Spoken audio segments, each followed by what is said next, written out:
Welcome to Prisoners of Truth. Today we've got Fincastle Underground. We're going to be talking about the Mueller report. We're going to be sipping some salty, salty tears of deranged anti-Trumpers. And we're going to get an update from Will about running for sheriff in his hometown.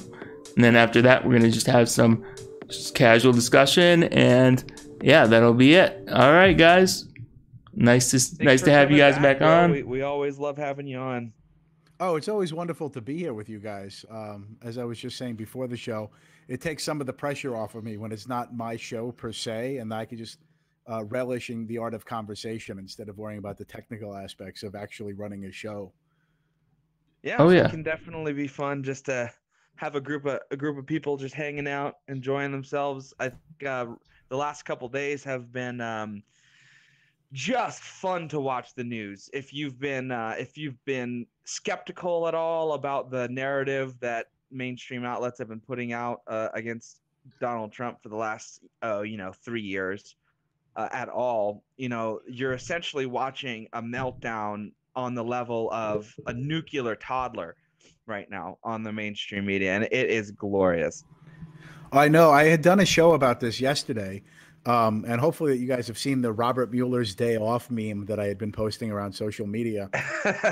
No, but what was that, Tommy? We haven't seen it. I'm not on social media. Oh yeah, Tommy's he's a monk. He's like, he's not into that. It might be for the best, actually. Sometimes I wonder how the hell I've come so far in all of this. Like before, I'm like addicted to Twitter now. I'm like, I don't know what I'm doing to my brain. I was a real holdout. I was buying VHS tapes up into the early 2000s. I'm not going for this DVD shit. And then I didn't have a smartphone. I still have a rotary phone at my house. Like, I'm not even kidding, a legit rotary phone. And then finally I got a smartphone in 2010. And now I'm like, what the hell am I doing with my life? I'm online editing videos and using Dissenter and alt media. And how far you've come. Right. Dissenter seems super fun. I'm really excited to use that. It's not really mobile friendly, but when I get back on the level of actually having a regular computer, it'll be really interesting to use. Right. I'm trying to look in the live chat room. Are we even on the air? I wanted to follow. Yes. It's a different link. Okay. Did it go to a different? I don't know what's going on there. There is something, like a different setting that I was gonna do, so that it ran smoother, but it was asking me all this stuff about encoders and all this technical stuff. So I didn't know what was going on. So I'm watching the stream right now. We're live. Mm-hmm. Oh, fantastic. Yeah, because I always like to follow along in the chat room. Here we go. We got Granny Goose saying hi right now. We're happy to have Granny Goose. Okay, there we go. No, it just makes me, not that I would sit here for hours and just talk to you guys, whether we were streaming or not. But it's always interesting to see what there's people out there around the world participating. Yeah, it's the alternative media. I love it. I mean, the entire concept of a live stream where the audience is interactive is just the whole thing. I know. That's what's so exciting. Before we get too far, maybe we should tell some of the audience, anybody listening to this, if they don't know about Dissenter. It's so fun. I think everybody should know about it. You can sign up through gab.com and let you comment on anything you want on the internet ever. It's the coolest thing. I'm so glad I bought stock in Gab after they got shut down a few months ago and they were trying to re-energize themselves. I'm like, I'm going to spend $260 or whatever it was to buy stock in Gab. I think that's going to prove to be the best decision I ever made at some point. Yeah, well, I mean, look, people are fleeing Twitter, and there's a general feel among people who are hip to the censorship that's going on of the walls closing in. It's important to have places to go where you are not going to be deplatformed for your opinion. I mean, and it is even beyond just your opinion, because even the prisoners of truth have bumped up against us a little bit. We aren't that crazy as far as being out there, but our last stream was taken down because of the subject matter. We're talking about the New Zealand shooter, and it's like there is the pressure that type of management is causing in our society is got to go somewhere. The energy they're building up has got to go somewhere, and places like Gab, Minds, BitChute are going to catch this wave at some point. They already are in a lot of ways. Oh yeah, much of my audience is in the baby boomer demographic, and it's hilarious to me. And they're not technologically unsavvy at all. These are some very technologically adept baby boomers. And when people send me donations and things like that, I have an equal amount, if not more, people that are willing to actually just mail me cash through the postal service because their trust in technology is so little. They think they'll either be censored or tracked or something like that, or hacked, so that they would rather. The point is that there's a lot of old school things coming back where people are using like landline telephones and sending letters through mail and donations through mail, which is kind of hilarious to me. It's come full circle in some ways. Sure. Well, I mean, Donald Trump's a fan of always saying, you know, if you want to keep it personal, don't use a computer. You know, he's a big one for using couriers and written notes because exactly what you just described is a very true reality of what's going on. Tommy, did you have something to say? Sorry, I thought I heard you trying to break in there. Yeah, a quick thing about the channel. Last week we talked about the what's the fucking name? Christchurch shooting. And it was so confusing because at first I was like, the mosque was called Christchurch, and I was like, oh, it's the name of the town.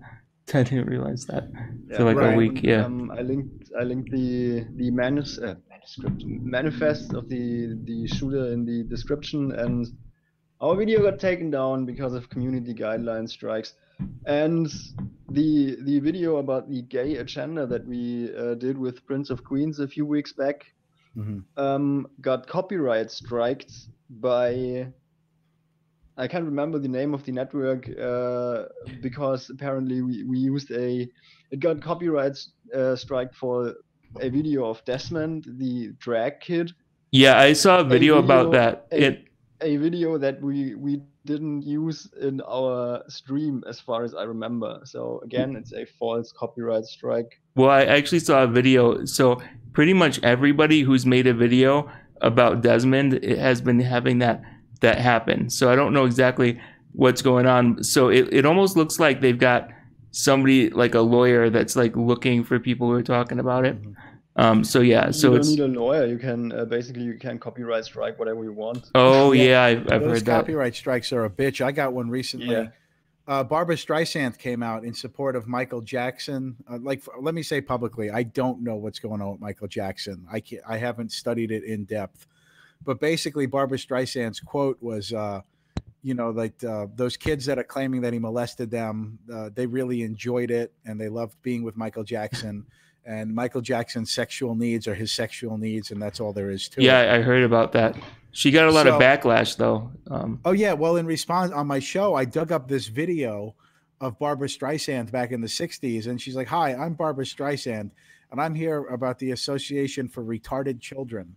And there's nothing more exceptional than seeing a retarded child putting on his coat for the first time. Oh, my gosh. Or a little retarded girl working. And she just kept saying the word retarded over and over. I'm like, well, it was a minute-long clip, and she must have said retarded like a dozen times. I'm like, well, I have to show this.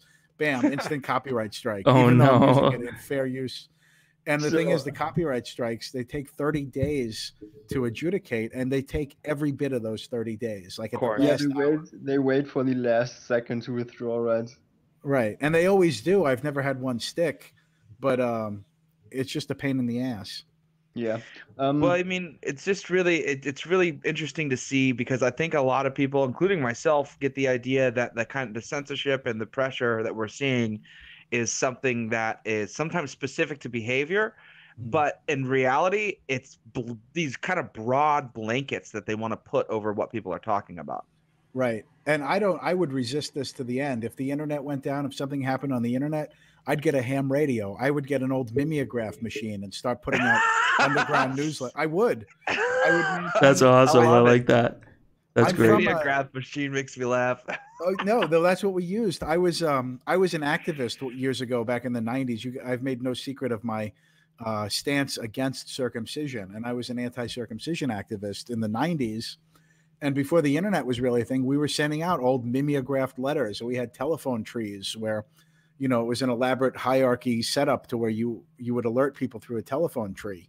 And that's how things were done. And it wouldn't take much for those to come back if the internet went down. No, you're right. Interesting. I mean, the Soviet Union was brought down in large part due to fax machines. I mean, the technology that we enjoy is so miles ahead what anybody has had that it is easy sometimes to lose track of just exactly what we're dealing with. Well, You know, just think instantaneous about communication. like the cell phone you had 10 years ago compared to like now.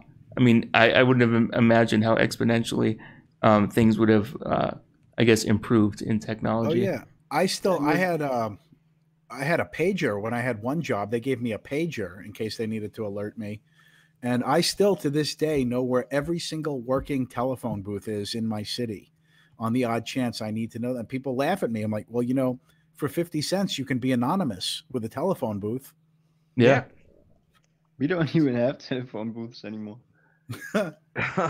Oh man. There might be one or two at the train station in the capital of our county thing. Yeah. Well, there's not as many as there used to be, but they're still around, especially in like poor neighborhoods. And I always kind of have a mental note on where there's a payphone if I need a payphone. And sometimes I have to make those calls. Just in case you have to call CNN anonymously and laugh at them.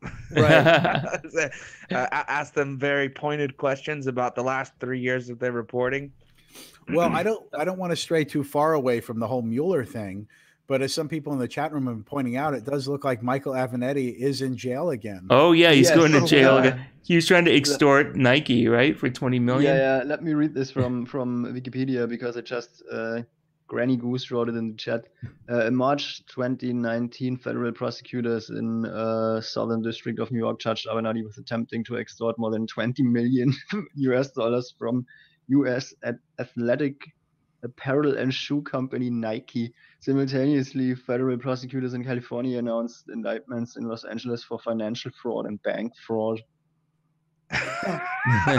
Okay. Well, it's the Trump curse, all right. I don't know why people think that they can push lies about Donald Trump and then it seems supernatural at this point, doesn't it?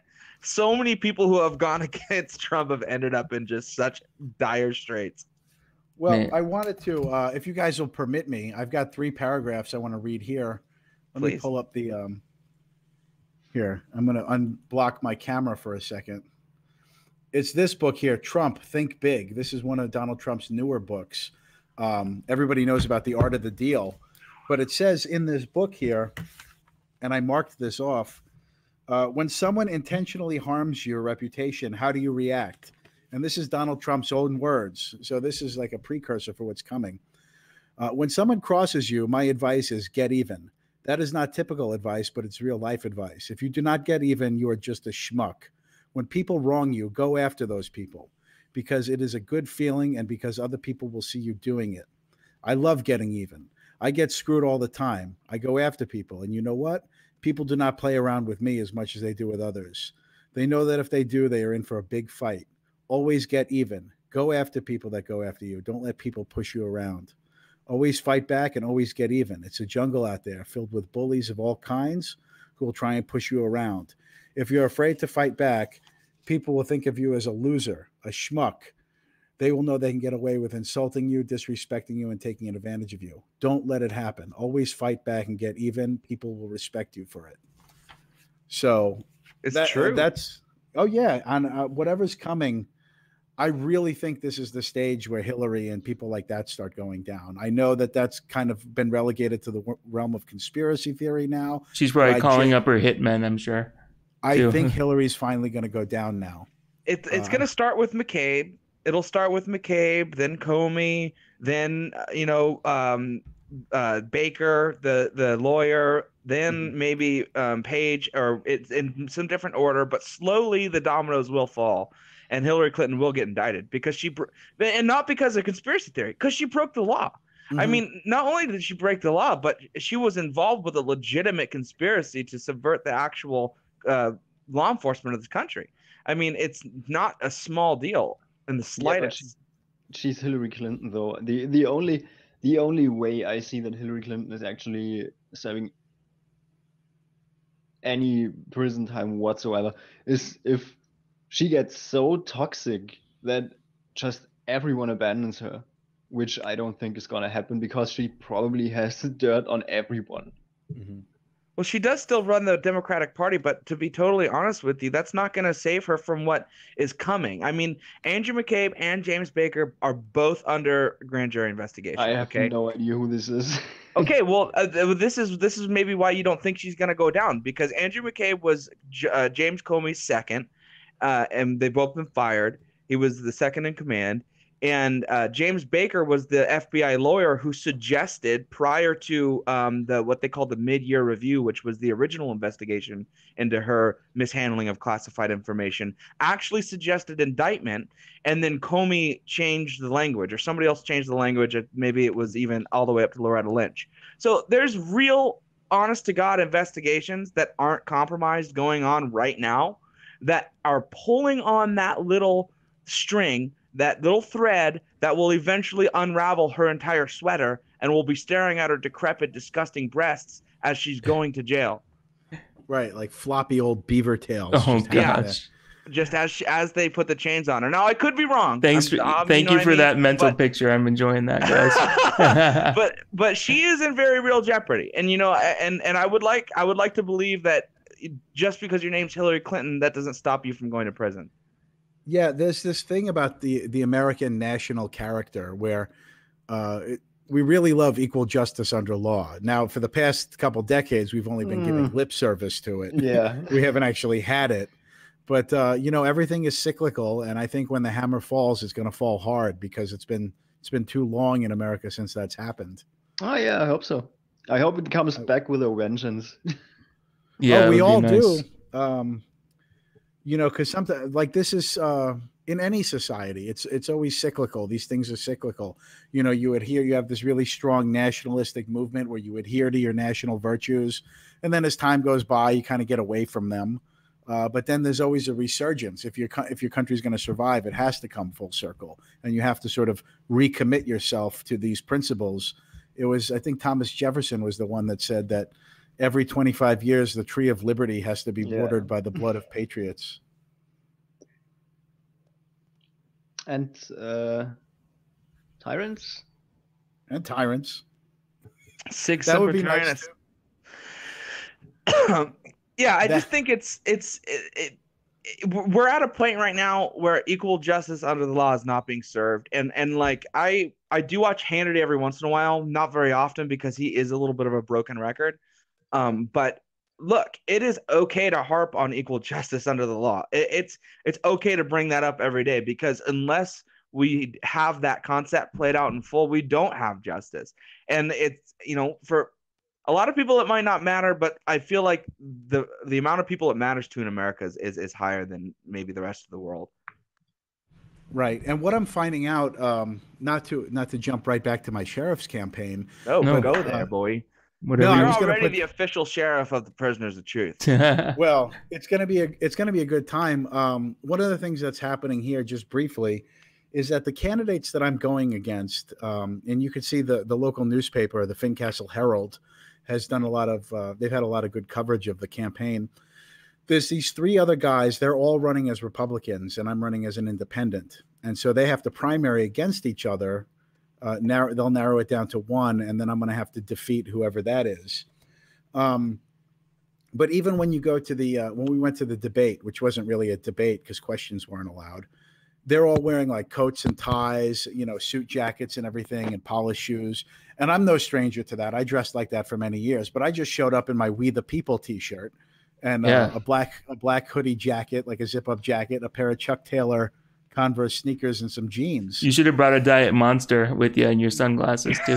That would have been hilarious. Like, what if you did like the bass boomer, just outfit, like just as a joke, I'm not saying that you were. No. See, what's funny is that, and I would encourage you guys. I think I sent Samo the link to my sister live streamed it on my channel. But what's happening is these guys, they're putting on the polished look, the suit and the tie and the nice tie knot and the tie clip. That's so over, man, that whole style. And they all had prepared speeches, which is odd to me. I don't want to talk smack about my candidates, the people I'm running against. But they're reading a prepared speech about their lives. Like, I married Jessica back in 1974, and I joined the Navy. Like, do you really need to make notes to remember your own life? But I went up there without a prepared speech, and the point of it is that they're campaigning to the superficial version of our county, like the county at face value, what they think it is. That version of the county doesn't exist anymore. And this is like a microcosm of America. I'm campaigning to the people about what they're really saying, like over their kitchen tables and on the internet, like what they're saying that they would never say publicly. I'm the guy who's saying things publicly that they never would. Just your comments about like the surveillance state and all that. I mean, you just broke it. Like it was like within like a few minutes, you just kind of broke everything down right to the core. And I think that was really interesting. I wish there was more of a dialogue in that debate, because it would have been interesting to hear other people's feedback on it. Because I mean, it's rare enough to hear somebody say it, but it's even more rare to hear people really dialogue about it in public forum. Right. And the reason I bring that up is because on a grander scale, there's what's happening like publicly, you know, the official narrative. But what I'm more interested in is like I said, what people are talking about over their kitchen tables, at home, alone, behind closed doors, what people are saying on the internet. It's drastically different than the public face of things. Yeah, I would agree with that. And I think that is important. I mean, especially to the voters, you know, to hear somebody running really sort of resonate with, you know, the zeitgeist kind of in our communities. I think it helps them have hope, you know, that, okay, maybe we could vote for something that's actually going to be a real change, you know? Mm-hmm. And and I think, well, I mean, that's one of the reasons, that's the thing that benefited Trump a lot, is he really, you know, when he was running for president, he really was listening to like what everybody was saying, and he really was in touch with the worries, you know, that everyday Americans were dealing with at the time. Adam Franditz, he's a YouTuber who talks about, he's an atheist, and he talks about how shitty YouTube atheists are, and why religion is not just a useless thing that is a mistake, basically. Anyway, he's a big fan of the moral foundations theory from Jonathan Haidt, and you can, there are 6 moral foundations that I can't name now by heart, but conservatives, progressives, and libertarians have a different concept of which moral foundations are important, and Donald Trump appealed to the moral foundation of fairness, and fairness is the moral foundation that applies to conservatives and progressives, which is basically why he won. Right. Sure. It's a really good breakdown of psychologically and emotionally what happened to the Bernie Sanders people who went to Trump. Right. And that's the equal justice under law tenet that is so dear to us in America, which, I mean, we may have lost our way for many years, but you know, it's funny. Coming back. Oh yeah, because we always get in America, we always get a lot of shit because they always go back to, oh well, you're supposed to be a country where all men are created equally, except for Indians and black people and women who couldn't vote and were slaves and everything. Like, yeah, that's entirely true. But how many countries actually do away with slavery? There's not too many, and the United States is one of them. That's the one thing I can say about this country, is that we're willing to correct our course of action over the years. We change and develop. There's modern countries that still employ slavery, and they don't get nearly the same ration of shit as the United States does because of something that happened here over 100 years ago that we've done away with. That nobody will say slavery. How about the treatment of women? I mean, like, fucking say all you want about how women used to be treated in America. Why don't you go visit Iran? Like, I don't understand why America gets so much hate. Oh no, and that's the other thing. Women are treated even more fairly than men in America at this point. This is something that I'm against in the politically correct sphere of things, is creating special classes of people. We're all equal or we're not. This is why I'm so against hate crimes. It's either a crime or it's not a crime. It doesn't matter if you drag someone behind your pickup truck. If they're black, gay, white, male, female, you've drugged someone behind your pickup truck. It shouldn't matter why. I'm against the whole hate crime and hate speech designation. So just like, if it's wrong, it's wrong, you know? Right. And I think that would really do a lot. I mean, we can do a lot more to improve and reform the justice system. But I think, that would even, what you're suggesting right here would be a really good start, because I think that would really just break things down so it's, pretty cut and dry. And there's not going to be as much time, effort, and resources wasted, like the way we're doing it, and how we handle these things now. But real quick, I pulled up the moral foundations thing. Mhm. If you can put it on the screen, there are the divided liberty into different lifestyle liberty and economic liberty, but that's basically one foundation split into two. And if you can see, the fairness applies to everyone: libertarians, conservatives, and liberals. Okay, I'm looking for that now. Yeah, I have it on screen. Oh, here we go. Oh, you've got more tabs open than I do. Yeah. But anyway, what I was trying to say is basically, just treating crimes as crimes, it's going to really do a lot to, I think, enhance our justice system and get it running a bit more efficiently. There's other things we need to do, but Sorry, Samo. Speaking of a justice system, I wanted to bring this up. And Darkness asks, it was a great vision to break the cycle of drugs in Fincastle, recognizing addicts are a part of the community. That was awesome. Could you expand on that? Will, did you have something to say as far as addicts being something that can, I don't know, maybe end up being a net positive to the community when certain things are corrected? Oh yeah, that's the in the mental health and substance abuse communities, it's well known, well established in rehabs that the best counselors are people who are former addicts. Anybody that works in that world, anybody that's honest will acknowledge that. It's not even a secret. Like for me, myself, I was an alcoholic for years. I'm not ashamed about this. I've said this publicly over and over and over again. I wish it didn't happen, but it did. After I got out of the military, I was an alcoholic. I got 3 DUIs over the course of 10 years, which made me a convicted felon. And it made me, because I used to be a police officer in the Air Force. Running for sheriff isn't my first quest to be in law enforcement, as it were. I'm a 2001 graduate of the Joint Naval Air Force Police Academy. I was trained in ground combat skills. I was an M60 machine gunner. I was trained in air-based ground defense. And I even did security for George W. Bush twice on 2 different occasions.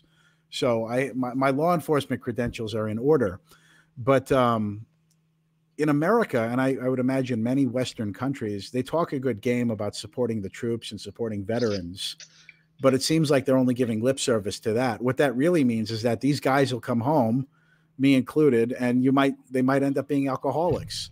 America's heroes, the people that you put the little yellow ribbons on for, they might end up being a junkie on the street corner or homeless, or, like begging for cash or something like that. And in America, it seems like they were willing to support the idea of returning veterans. But when you actually see the town drunk who's a veteran, there's kind of an aversion to him. And also, I may be getting too far afield with this, but I promise you I have an overarching point. The thing about being a felon, even when I was a police officer and afterwards, I was like, oh, convicted felons. These people are felons. Well, I've come to find out all that means to be a felon is if you're found guilty of a crime that carries a penalty of more than a year in jail. In my mind, without ever really thinking about it, I assumed that felons were murderers and rapists and arsonists and really bad people. But you can easily become a felon, especially here in the Commonwealth of Virginia, for things that aren't even necessarily crimes. You could become a felon over victimless crimes, gambling and drug use and things like that. So we label these people as drug abusers and felons and things like that. And you guys know I'm not a bleeding heart liberal by any stretch of the imagination, but just by labeling these people as felons, like in my case, I'm labeled as a felon. So when I come out and I'm running for sheriff, there's people that are trying to shoot me down saying, you have no business even running for sheriff because you're a felon. So, well, if there's somebody like me who's really outspoken and courageous, and I'm trying to work my way back in the community, what do you think happens to somebody who necessarily doesn't have as much self-confidence as me or have as many talents as I do? You know, like I run my own ATM business. I have college degrees. I'm going to be working on a doctorate soon. I have no problem public speaking. Most people that come out of jail, even if they beat their own addiction, they're not going to come out of jail and work on a college degree, an advanced degree. They're not going to start an ATM business. They're probably likely going to turn back around and engage in whatever criminal lifestyle led them to jail in the first place. So for me, one of the things I want to do as sheriff, what I'll be able to do, is that when you're getting out of jail, when I got out of jail, it was like 2 a.m. and they just pushed me out the front of the jail and said, bye. Fortunately, I had a support system. But think about, most people don't. So they're going to get out of jail in the morning. You're not going to have any money on you because they take all your money and if you that you had on you when they arrest you, and they give it back to you in a check. There's nowhere to cash it at 2 o'clock in the morning. So they're going to push you outside of the jail at 2 o'clock in the morning. You're just going to be standing there. What now? Well, I guess I'll call up my old dealer or somebody from the scene, the drug scene, to come help me out, because those are the only people I can count on. When I'm the sheriff, these people are going to have a place to be before they get out of jail. What are you going to do when you get out? Here, fill out this application to get a grant to go to a community college or a trade school. Who are you going to live with? What support system do you have? Make sure that there's shit in place for these people so they're not just standing on a street corner at 2 o'clock in the morning.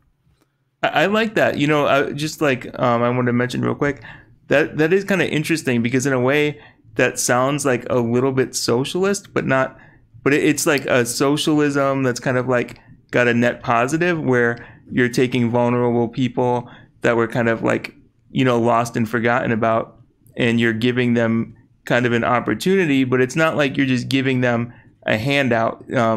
There's like a give and take. You're basically providing them opportunities to actually learn some skills and really become, you know, positive members of society. Right. And it's not that, the thing is, the best part is these grant programs are already in place. I'm not going to be seeking any new money, not even from the local taxpayers. Anybody in America can get a Pell Grant to go to a community college. You can go to a community college for basically free in America. So it's an existing program already. I'm just going to give these inmates the savvy to navigate the system of programs that already exist. It's not going to be some handout or anything like that at all. I mean, even if it was, I think it's interesting. Samo, I think you're right. A lot of people would see that as sort of socialism in the modern parlance. You know, a government saying, okay, we're going to spend, even if you weren't talking about taking advantage of already existing systems, and you were suggesting, hey, let's get them set up. You know, I mean, to a large extent, halfway houses exist, and there is some infrastructure, but they could definitely use some help. But to me, that's not socialism. To me, when I hear that, that's like social spending, which is 100% fine to me. You know, it's I think that the word socialism has taken on totally new life in America, and I think a lot of people who are using that word don't necessarily understand why it scares certain people.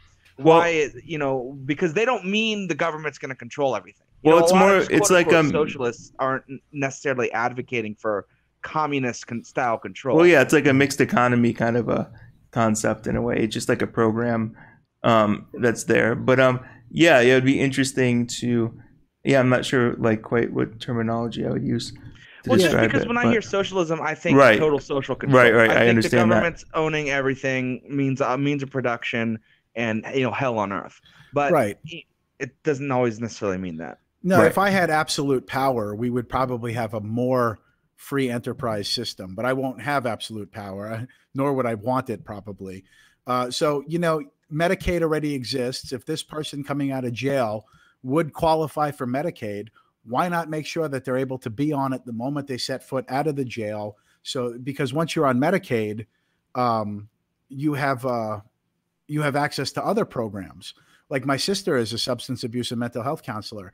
If you have Medicaid and a mental health diagnosis, Medicaid is paying for these people somebody will drive them to their appointments, make sure that they get to job appointments, make sure they get to the grocery store. It's a hell of a lot better than just pushing them outside of a jail at 2 o'clock in the morning with no money on them, not a penny on them. And the only people they might have to go back to are their criminal lifestyle. And that's invariably what's going to happen. They're going to call up the people that they used to use with, And they're probably going to be using drugs within an hour of being released from jail. Like, oh, I just got out of jail. I need to smoke some crack. Man, I was locked up for 3 months. I got to get my crack fixed now. Whereas if we make sure that they're going to be at a job interview or something, it's less likely that they will go back to that lifestyle if they feel like they have a support system, that they're wanted here. Because like I said, I'm an honorably discharged veteran. Most of my life has been full of community service and activism and being outspoken on politics. But because I had 3 DUIs because I was a drunk and I'm labeled as a felon, it's like there's some aspects of society that want nothing to do with me anymore. Like I should just shut up and go die in my room somewhere. Yeah, it's sad. You know, I mean, there's a definitely a level of law and order that I fully support, but we have a system in this country of as far as the prisons go where it's no surprise we have so much recidivism. You know, we have a lot of it, and it shouldn't be a shocker to anybody. When you set people up for failure, typically they fail because not everybody is able to overcome odds that are really, really stacked against them. And I know this this might not sound exactly conservative or whatever. I'm not really a conservative myself. I'm just a Trump supporter.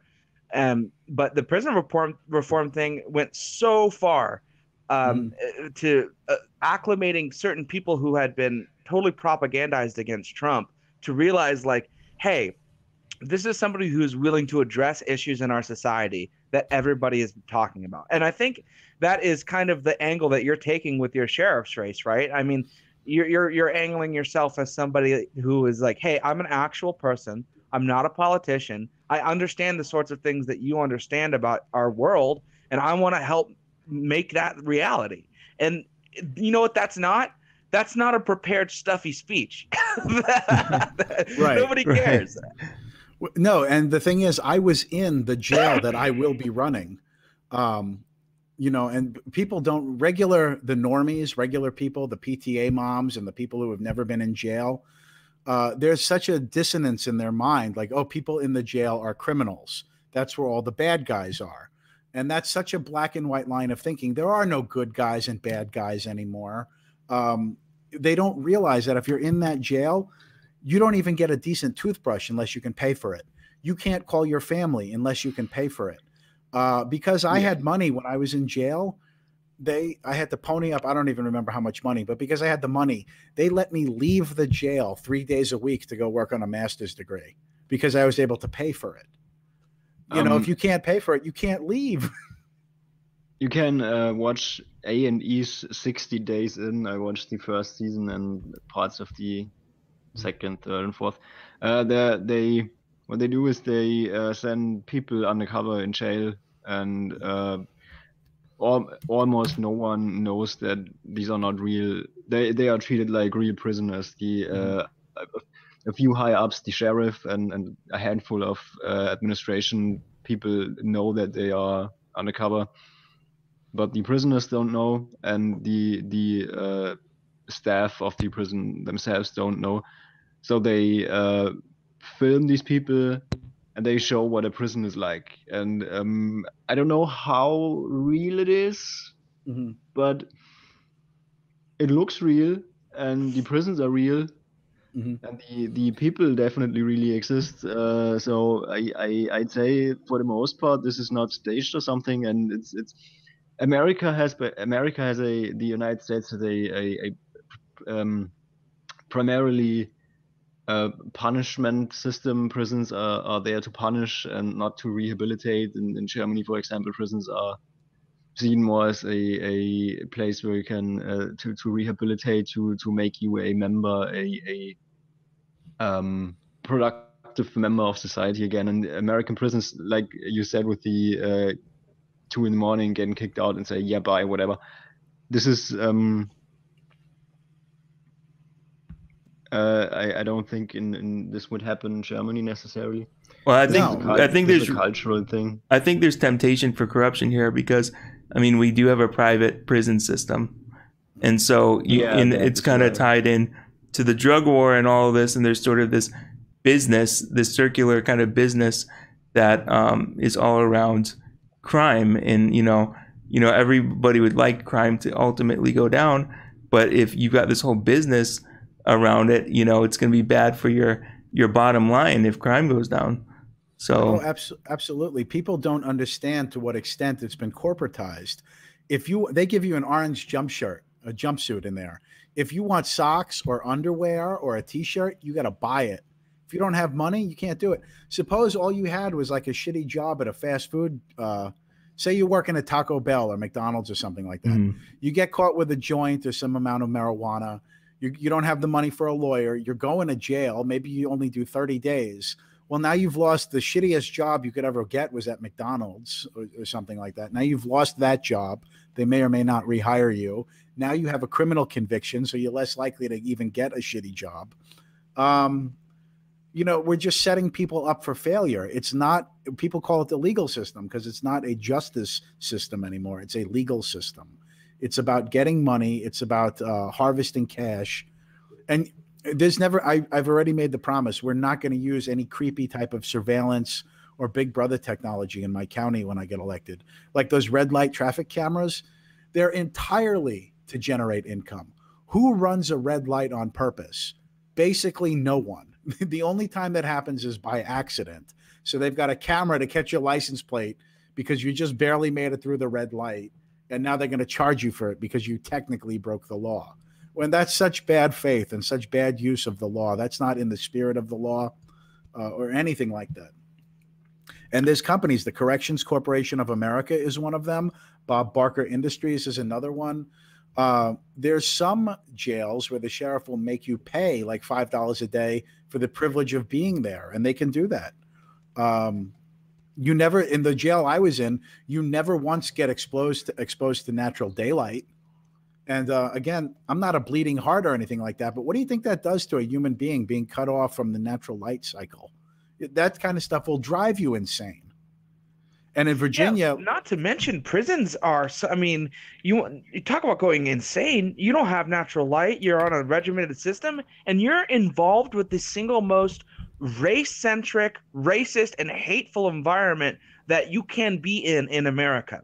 The racism and the lines that are drawn in prison are just harsh and not at all connected with the outside world. So when you get drowned in that, not only are you dealing with the mental stress of being in prison and everything that goes along with that, but you're dealing with some really heavy emotional shit that's going to follow you out, especially if you allow yourself to be really taken in by the hate and the racism that exists in these places. Oh, yeah. And people think it's ridiculous, but some people think it's ridiculous. I don't. In Virginia, we have a long history of eugenics here. Forced sterilization and things like that. You, to this day, even if you're married, you cannot have a conjugal visit in the jails here. In other words, you can't even have sex with your wife. Some states will allow that if you're married, you can have like sex with your woman or man every so often. But the idea was that if you're in jail, you're obviously undesirable to society and we don't want you breeding. So it just robs people of all humanity. You can't even make love to your spouse or whatever. And I know that's the argument coming from regular people is like, well, they're in jail because they're criminal. No, most of the people in these jails, they're not rapists and murderers or anything like that. They're drug users. In particular, the county jail where I'll be sheriff, most of it are kids ages 18 to 25, military age kids who have a drug addiction. They're not criminals, but they will be by the time we get done with them, the way things are going now. Yeah, I remember the quote from Blow, the movie about George Young, where what's his name? Johnny Depp said he went in with a pre-diploma in weed and came out with a PhD in cocaine. Mm-hmm. That's exactly it. Yeah, that's where like most transactions and like a lot of big money is moved within the prison system. Because you've got people that are networking. You go in, you had like, say you're like a weed dealer, like kind of like what Tommy was saying. You go in, you meet other people, and you're just around a bunch of bad dudes with nothing but time on your hands, and you're coming up with all these plans on becoming a bit more of a sharpened criminal. And they don't call it college for nothing. Right. And yeah, it's crazy. You'll even hear some stories about like with the Mexican mafia, it'd be some of the like their foot soldiers would see it as a good thing to get locked up in prison, because it's like, oh, this is my chance to really, you know, grow my business, you know.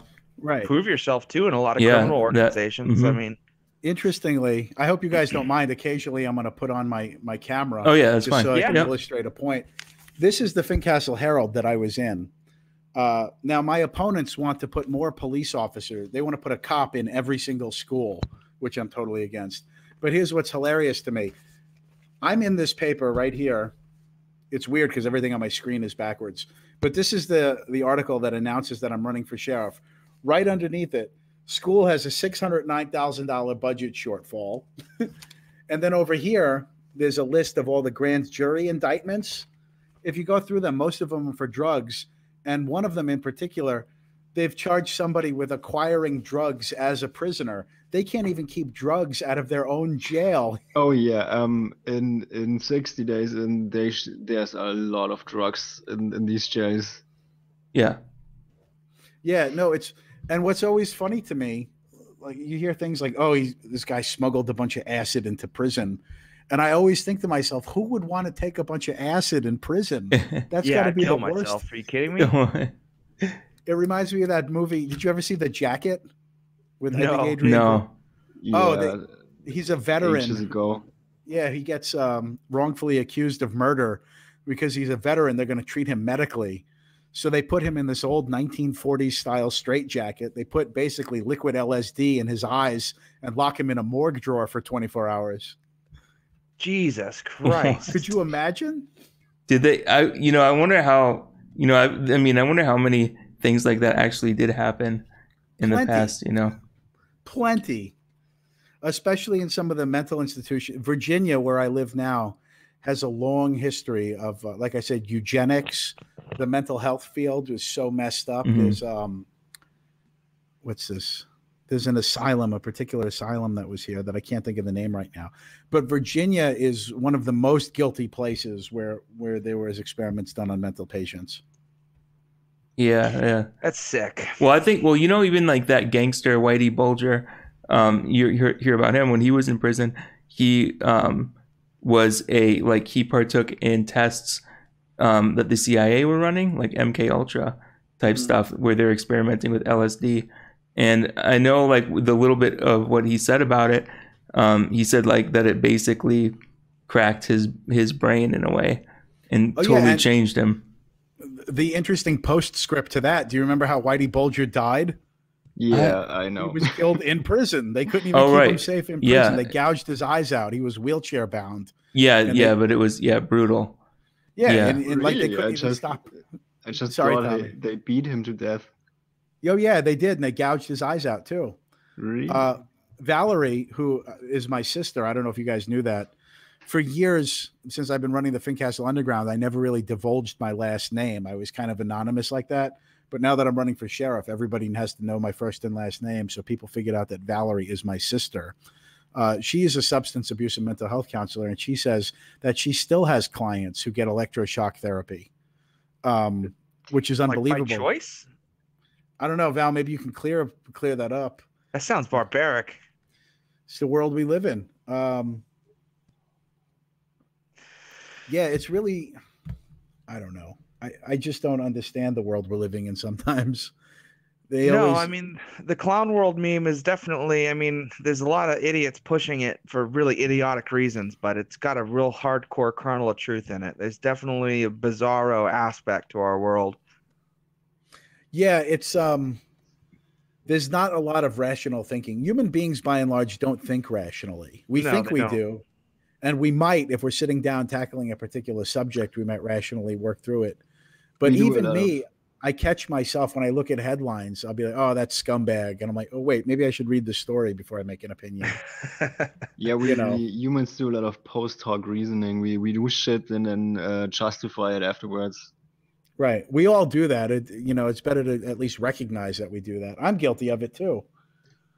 Everybody is. It's like, I'm not a Christian, but like the concept of grace is like a super helpful concept for all humanity, because once you really accept your imperfections and understanding you're never going to be a perfect person, you can kind of maybe start to have grace for other people's imperfections, which is something I struggle with personally because, I like competence. I think of myself as competent. I like to see competence in other people, but it's not always about that exactly. And a lot of times it is necessary to just let shit go.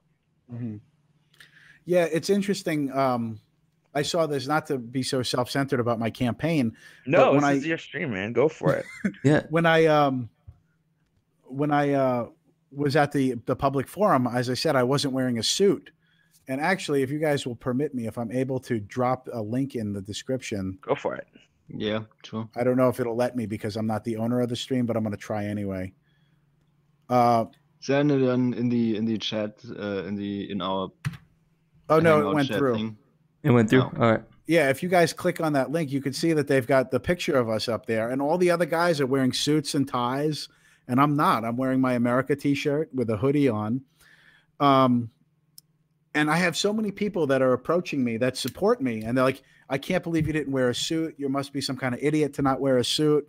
I'm like, well, are you going to support me? They're like, oh, yeah, of course. I'm like, so it doesn't matter if I wear a suit. And they're like, oh, no, but other people might care. So, which is funny to me because they're going to support me. They don't care if I'm wearing a suit, but they're so preoccupied that other people might care. And everybody that's approached me about me not wearing a suit says the same exact thing. They don't care, but they're worried that somebody else might care. I'm not worried what people care about. I'm just trying. This is a really advanced, cultivated perspective that you have to have, is that you can't care what other people think. I learned this years ago, and it was driven home to me with my YouTube show. If you start changing to make other people happy, eventually there won't be any part of yourself left at all. So all you can do is be yourself, and there'll be people that are attracted to you over that. No, absolutely. And I think there's a level of good faith where you are accepting other people's perspective and genuinely listening with a real ear. But that is not the same thing as giving the emotional power to literally everybody as far as what you invest yourself in, as far as their opinions, what they think, what they say. It's something that will paralyze you because you have no ability to really interact with the world as just you, as an independent, unique person. If you're allowing every little thing everybody's ever said, or even big thing, that everybody said and feels about you or the way that you're doing things, to get in there and cause self-doubt. It's definitely a mental concept that will help you become a stronger person. And again, it doesn't mean totally ignoring everybody else. It doesn't mean disregarding all others' opinions. I see it more as just guarding who and what you care about. Right, exactly. Like when I get elected sheriff, and there's almost no question in my mind that will happen. If you guys go back and watch the debate that I had with these other guys, I almost feel bad. It's like, because all they're going to do is try and be more and more professional. They're going to crack under the strain of being normies. I guarantee you that's exactly what's going to happen. After I get elected, I'm not going to come in and like fire people and change a bunch of shit. The first thing I'm going to do is I'm going to get to know every single officer individually. I'm going to find out what they think should be going on. I'm going to ask them what they need to really enjoy their job and to do their job effectively. I firmly believe, this has been my philosophy forever, that the more that people are allowed to be individuals, the more you can solve problems dynamically. These people already know what their job is. I don't have to come in and make a bunch of changes. I just have to set a tone philosophically about what we want to accomplish as police officers, and let them do what they know how to do. That's real leadership. Sorry, go ahead, Tommy. A question, by the way, because what exactly is the job of a sheriff? Because as a German, I don't really know that. That's actually become a really interesting question in America these days, because we have police officers and police departments, and we also have sheriff's officers. A sheriff is an elected position. The people of a particular jurisdiction will elect the sheriff, and then everybody that works for the sheriff will be one of his deputies. They'll be hand selected by the sheriff. The sheriff has absolute supreme authority to hire and fire anyone he wants and deputize anyone he wants. If there's a jail in the community, where there is here, the sheriff has absolute supreme authority on how to run the jail. down to like meal times and schedules and all that other stuff. Police department is usually a corporate, it's basically a private corporation in many instances. When I found this out, like the Roanoke City Police Department, which is a city just south of where I'm living in Fincastle, their police department is basically like a corporation. They're contracted to be police officers for the city. So as far as the American constitutional framework, a sheriff is known as a constitutional officer who is sworn to uphold the Constitution. And the ultimate, the pinnacle of this philosophy is that the sheriff is supposed to be a peace officer. He's not supposed to be going around kicking in doors and enforcing drug laws and shit like that. The philosophical ideal is that the sheriff is here to protect your constitutional rights and maintain peace, and will actually be not proactive at all, but kind of reactionary to when disaster strikes, not like stalking people to pull them over for speeding or any of that other kind of bullshit. They're basically there to preserve peace. So, and people don't understand that is the point. The way that I've explained it to you now is a better and more succinct understanding than I would say 80% of the population has. Well, that's the way it used to be, isn't it? Basically. Right. Yeah. Right. Is the sheriff's office and police department are two completely separate issues, and none of these two have authority over the other one. So city, I think, correct me if I'm wrong, but the way that I understand is police departments are going to be connected to a city, and sheriffs are going to be by the county, I believe. That's what it's come to be. But most, and it astounded me. I first found this out maybe 5-10 years ago, that like the police department is basically contracted to be a police department. It doesn't really, it exists in this sort of weird nebulous legal framework. I see what you're saying, right? Because they're sworn officers, but in a lot of cases, the tax money is going almost directly to a private structure. Right. And what makes it all the more complicated is that the Supreme Court recently just handed down a decision that a particular police officer is under no obligation to protect an individual for any reason. Like if bullets start flying, the cop has no duty to stay there and protect you. He can run off, like happened down at that school shooting in Florida. Parkland, yeah. Yeah, where the cops ran off. The Supreme Court said very clearly, you don't have a duty to protect anybody. Now, for me... Well, unless it depends on what wealth bracket they're in. Right. I couldn't live with myself. I couldn't live with myself if I'm supposed to be a police officer and I just ran off like a little bitch. I'd never be able... I'd rather die than go out like that, like a scared little fucker. But that's just to serve and protect like the slogan of the police? To serve and not protect... all of them. You know, every police department has its own slogan. Okay. Yeah. Yeah, no, I'm going to be the very first constitutional sheriff in a long time. Our county's been here since 1770, so I can't speak to what the early sheriffs did. But no, I'm not going to be hunting people down. I'm not going to be stalking people. And it's funny because there's trolls on my Stowell for Sheriff Facebook page, which if anybody wants to follow my exploits to run for sheriff, you can like William Stowell for Sheriff on Facebook, which is weird to me because I did away with Facebook. It's only because I have this campaign that I'm back on Facebook. But I said, like, clearly I'm not going to be stalking people to pull them over. And this one person's like, well, now I'm going to go 90 miles an hour in a school zone because of that, which is odd to me. There's this pervading belief that if left alone, people will degrade into disorder.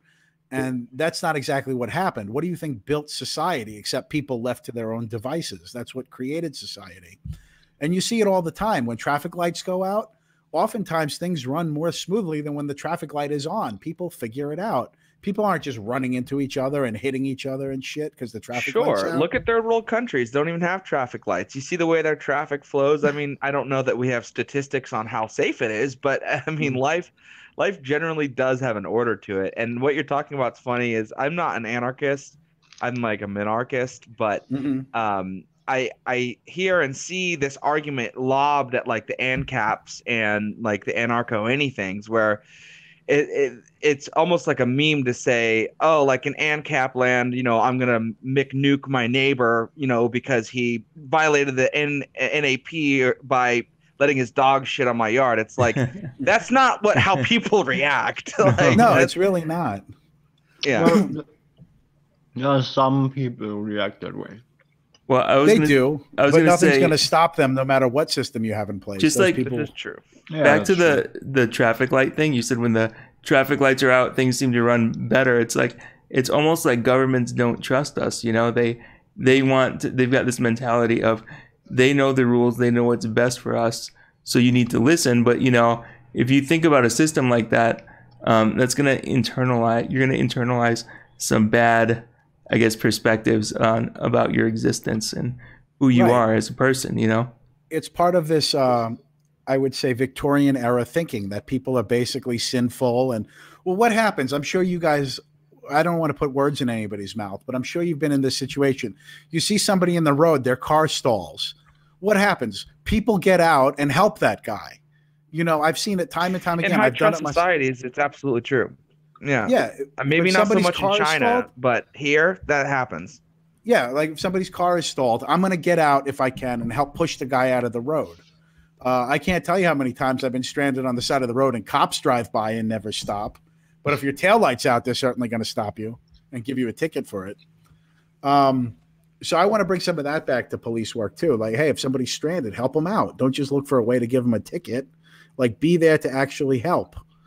But there's a whole field of sociology, a whole subsection of sociology, where they study what's known as spontaneous order. What happens like when traffic lights go out, or when the mechanisms, the regular social norms fail. How do people act in that situation? And it's usually not chaos. Chaos, like riots, usually happen from a very predetermined set of circumstances. Most riots happen during the summer when it's hot. Usually there's a power outage that accompanies it, and something sets it off, like a really bad social injustice, like the Rodney King video. You know, the Rodney Is King it true verdict. there was a power outage for that? That was unrelated? No, there was no power. As far as I know, the power didn't go out. You're thinking about the Watts riot, I think. There was Okay. a power outage in the Watts riot. And the 1977, the blackout in New York City, there was massive rioting. But that's one of the mitigating factors, is there's usually an accompanying power outage. Gotcha. You know, so people largely don't riot. And actually, since we're on the topic, there's a really interesting book by a sociologist named Rodney Stark called Police Riots, where he examines instances of where the police actually riot against people. What? Okay. Yeah, it's called Police Riots by Rodney Stark. And there was one instance in there, I remember reading it when I was a young sociologist. There was a pregnant woman on a bicycle, and two cops just picked up the whole bicycle with the girl on it and threw it off a bridge. What? In America? In America, yeah. So Jesus why Christ. was this happening? The police get caught up in the same emotional contagion as regular people do. Oh, They okay. just start rioting. So you're What's saying the like book say look at France with all the protests. The police there are probably at risk of turning to that type of a mindset. Right, and they did. There was that one meme where they took there was a wheelchair bound guy. They took his glasses Oh off. yeah, I and saw pepper that. sprayed him. Yeah. Yeah, that Yeah, would be a That's police riot. fucked up. Yeah, that Tommy, was you were nuts. going to say something? What's the name of the book? Police Riots by Rodney Stark. And actually, let me check and see if it's still on Amazon. There's been a great purge of Amazon recently, especially things related to the vaccine movement. That's a whole other can of worms. I was hearing that like different publishers, they were like blocking Jordan Peterson books, but they were like allowing actual white supremacists to publish books. And you know, that's kind of interesting. It's like they kind of want to leave the racist narrative up. You know what I mean? I'm going to drop I do. Well, it makes it easy to demonize, right? I mean, it's also it's like hashtag TM approved. You know what I mean? Like, they're not, a lot of those people that are leaving up aren't like using real honest issues to push their narrative. They're just spewing hate, and it's very easy to demonize. So Right. of course, that's TM approved. Like, let it up, let it stay up. Mhm. Let David Duke have his YouTube channel, but take Alex Jones's away. Like, Right, that yeah. makes sense. I put the link for that book in the live chat, Tommy. If you wanted to check it out, I put an Amazon link there. Yeah, I am happy. It's called Police Riots, Collective Violence and Law Enforcement. See, this is why I like talking to you, Will, because you have a perspective that is just completely unique. I've been through a lot of weird shit in my life, you know, and that's the It's thing. about to get weirder, man. Oh, It's it about is. to get weirder. Yeah. Oh, campaigning for sheriff is the easy part. Once I actually get the job, that's when the real work begins. That's right. That's right. I for one am wish I lived in Fincastle so I could vote for you. But you know, it's pretty cool to see that.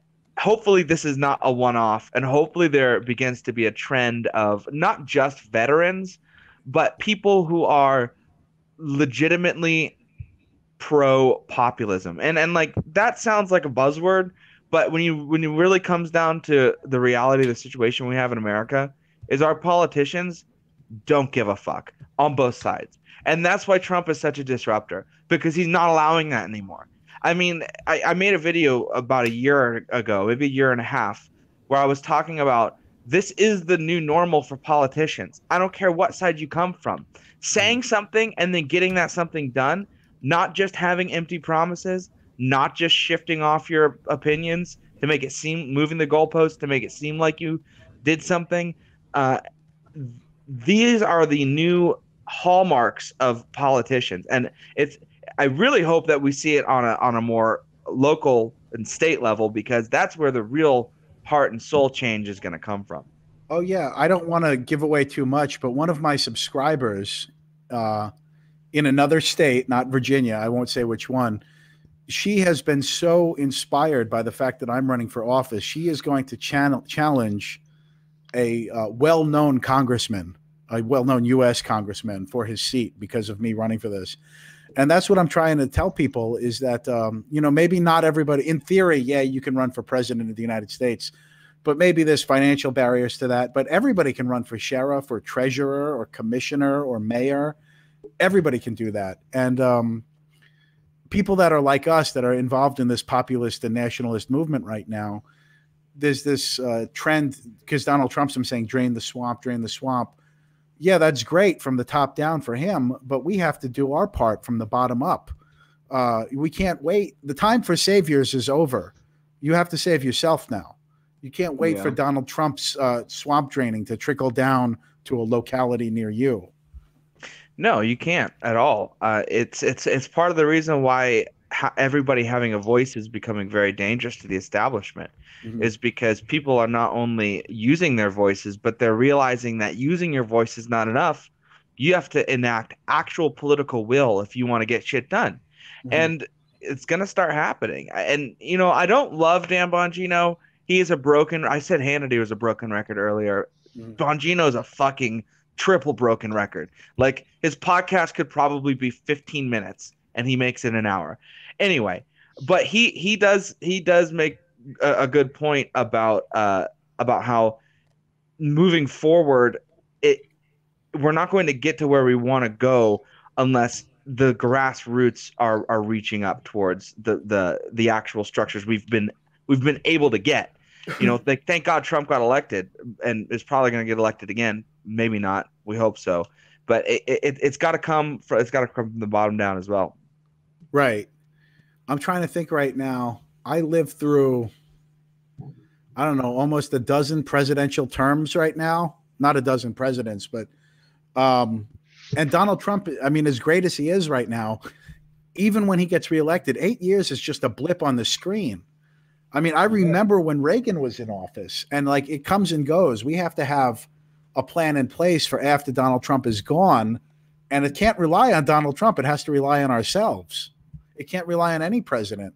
I mean, he's a good kind of torchbearer and way shower and that kind of thing, but he's going to be gone. 8 years is nothing in the span of your human life. It's almost half over. I mean, Exactly. we're getting there. And you see, the Democrats' plan was, I think, to stall out his first presidency and win in 2020. That way, nobody actually had to face real prosecution. But that's just not looking like how it's going to go. I mean, especially with the whole Mueller report being, I mean, it's not only a dud, but it's like the most epic faceplant that the media has done since 2016. And I think it's even worse because of the context of 2016. Oh, this is what I was going to say earlier. I didn't want to get so derailed from the Mueller report. When I was looking into it, I was checking out Twitter, because if you really want to keep your fingers on the pulse of what's going on, it's not coming from mainstream reporting. You got to kind of dig through Twitter to see what the man on the street is saying. And everything's done in a complete 180, because there are leftists that are basically sound like QAnon conspiracy theorists now. They're like, oh no, Mueller didn't prosecute Trump. He just turned it over to the Southern District of New York, and they're going to bring the hammer down on Donald Trump and his whole family and really fuck him good. And the only reason that it sounds like Trump isn't in trouble is because the media is working for Donald Trump. Yeah, this is what leftists are saying, which is hilarious. Everyone is working for the fucking Russians now. Right. Yeah, and it's just like they can't bear to doubt the narrative, because they've been hanging on to this for what, 2.5 years? Some people, and like, especially some of these people are probably narcissistic. And if you're of a personality where you can't, own up to your mistakes and learn from them, you're going to go into all types of weird things where you start rationalizing things just to keep the narrative up. Well, to bring it back to the microcosm, like I was saying that I'm a convicted felon and I'm running for office, and some people can't get past that. There've been a few people they're totally on board with my policy. They like me as a person. They're glad I'm a veteran. They like what I'm going to do. They're like, but you're a felon. Like, can't you get past that shit? Like, no, they can't. And the same thing with Russia. So many people walking the streets, when you start picking their brains about it, they still think Russia is like the USSR, that there's people walking around in woolen military coats. Like Bond, like they watch Bond films and they think they're documentaries. Yeah, it's all like that. Like everybody's wearing tuxedos and like, except for the proletariat. Right. I'm like, no, like just go and watch some videos on YouTube. There's people walking around with iPhones. There's a fucking Starbucks. They're eating funnel cakes in the street. There's kiosks, there's shopping malls and Versace. And you could tell their idea of Russia is like USSR propaganda from the mid-'80s. And in their mind, they don't even think of Russia as a modern first world country. But if you go and you just look around Russia, like kids in fucking Levi's jeans with Nike shoes, and it's modern. It's not like it used to be. Yeah, well, that's because America's the shit and everybody wants to emulate us, and you can find Levi jeans, McDonald's, and Starbucks almost everywhere on this planet. You're welcome. Right. But in their mind, they think it's just like a bunch of old babushka women farming potatoes and shit. I mean, I'm sure they exist, but it's also 2019. Dude, it's ridiculous. I mean, go ahead. No, people haven't made that connection. You could tell when they're thinking of Russia, they're thinking of like Dr. Zhivago and like steam locomotives and fucking vodka. Yeah, it's just to be crazy. fair, there's still a lot of vodka. Well, here's when I think back at the 2016 elections, it's really strange. It's like what they did is they created these, hysterical sort of stories that got people thinking about the time of segregation, the time of like World War II and all that stuff, and they're just stirring up all of these worries from history. And to me, I was thinking to myself, like, has our country really gone back like 30, 40 years, like in just a year? I just felt like why are we talking about civil rights and all these things? I thought we got over this already. Yeah, well, the Democratic clown car candidates are almost all getting behind reparations. It's just insane. But I mean, it's almost like it was like they planned it, like they were working with psychologists, because you look at the news and the way it's constructed these days, it just hits these parts of your brain that make you feel anxious, and there's like they're doing a lot of damage, man. Oh yeah, the whole reparations thing. I have a friend who happens to be black, as my grandmother would say, because she's like 84 years old. Anytime she talked about somebody who was black, she's like, "There's a gentleman. He happens to be black." Because that's just the age. Right. Yeah. But I have a friend, he happens to be black, and I have to have him on my show because I don't want to put words in his mouth or make it sound like he or I are speaking for the entirety of the black community. But we talk about race quite a bit over the course of our relationship. And he says in the black community, especially in the inner city world, it's well known. It's called the crab in the barrel mentality. Like if you have a bucket full of crabs and one starts crawling out, the other ones will pull them back in. And he's like, yeah, you give them reparations, like the first thing they're going to do, they're not going to save it. It's not going to better their lives. They'll buy a set of rims and a bag of dope and it's over. Oh, with. Man. There's a like 15-year-old sketch from Dave Chappelle that's about reparations being paid to the blacks, and I can't remember exactly. I think I'm remembering this. Yeah, he's like this one guy buys like a box truck full of like Newports. I don't know. It's like beyond that, it is giving money to people doesn't solve any problems, I think is the point of that entire trope.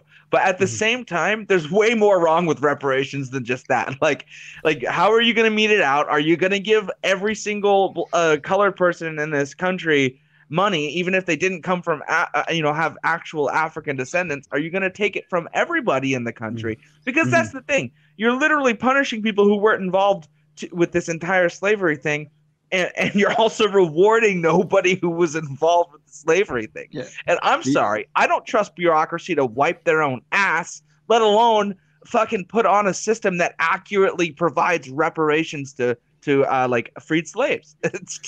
Oh no, see my video that I did called a special report, The Bureaucracy, where I examined the bureaucracy very thoroughly. I'm looking for a picture now that I'm going to want to show you guys if I can find it. You know how these things go. You can never find the right meme or picture when you really need it. But I think it's so worth it to support my point here. Because I am American Indian, actually. My sister and I, our father. Yeah, here we go. Let me show you this picture, guys. I'm going to take over the screen for a minute. I think it's weird that you guys do the whole podcast with no video. I'm such an animated person. I don't know. I mean, maybe we'll go back to... Okay, this is my father and my daughter, if you guys can see this picture. You see how red this man is? Mm-hmm. He's from the Mohawk Indian tribe. He's like actually Indian. And if I wanted, and thereby my sister and I are, if we wanted to raise holy hell about it, we are entitled to like casino benefits from the Indian tribe in upstate New York. I could be cashing in on all these different things. I'm definitely more American Indian than Elizabeth Warren is. That's for sure. I probably am too. And I have red hair. Yeah. I could, the point is though, that I could be railing away for reparations myself if I wanted to, and I could likely get them. It wouldn't be very hard at all for me to show that my lineage is connected to the Mohawk Indian tribe in New York, which is the tribe that my father hails from. But I have no real interest in the American Indian culture. I'm not going to live on a reservation. I'm not going to change my lifestyle like that. So I don't feel like I should be a part of it in that way, although I might actually be entitled to it.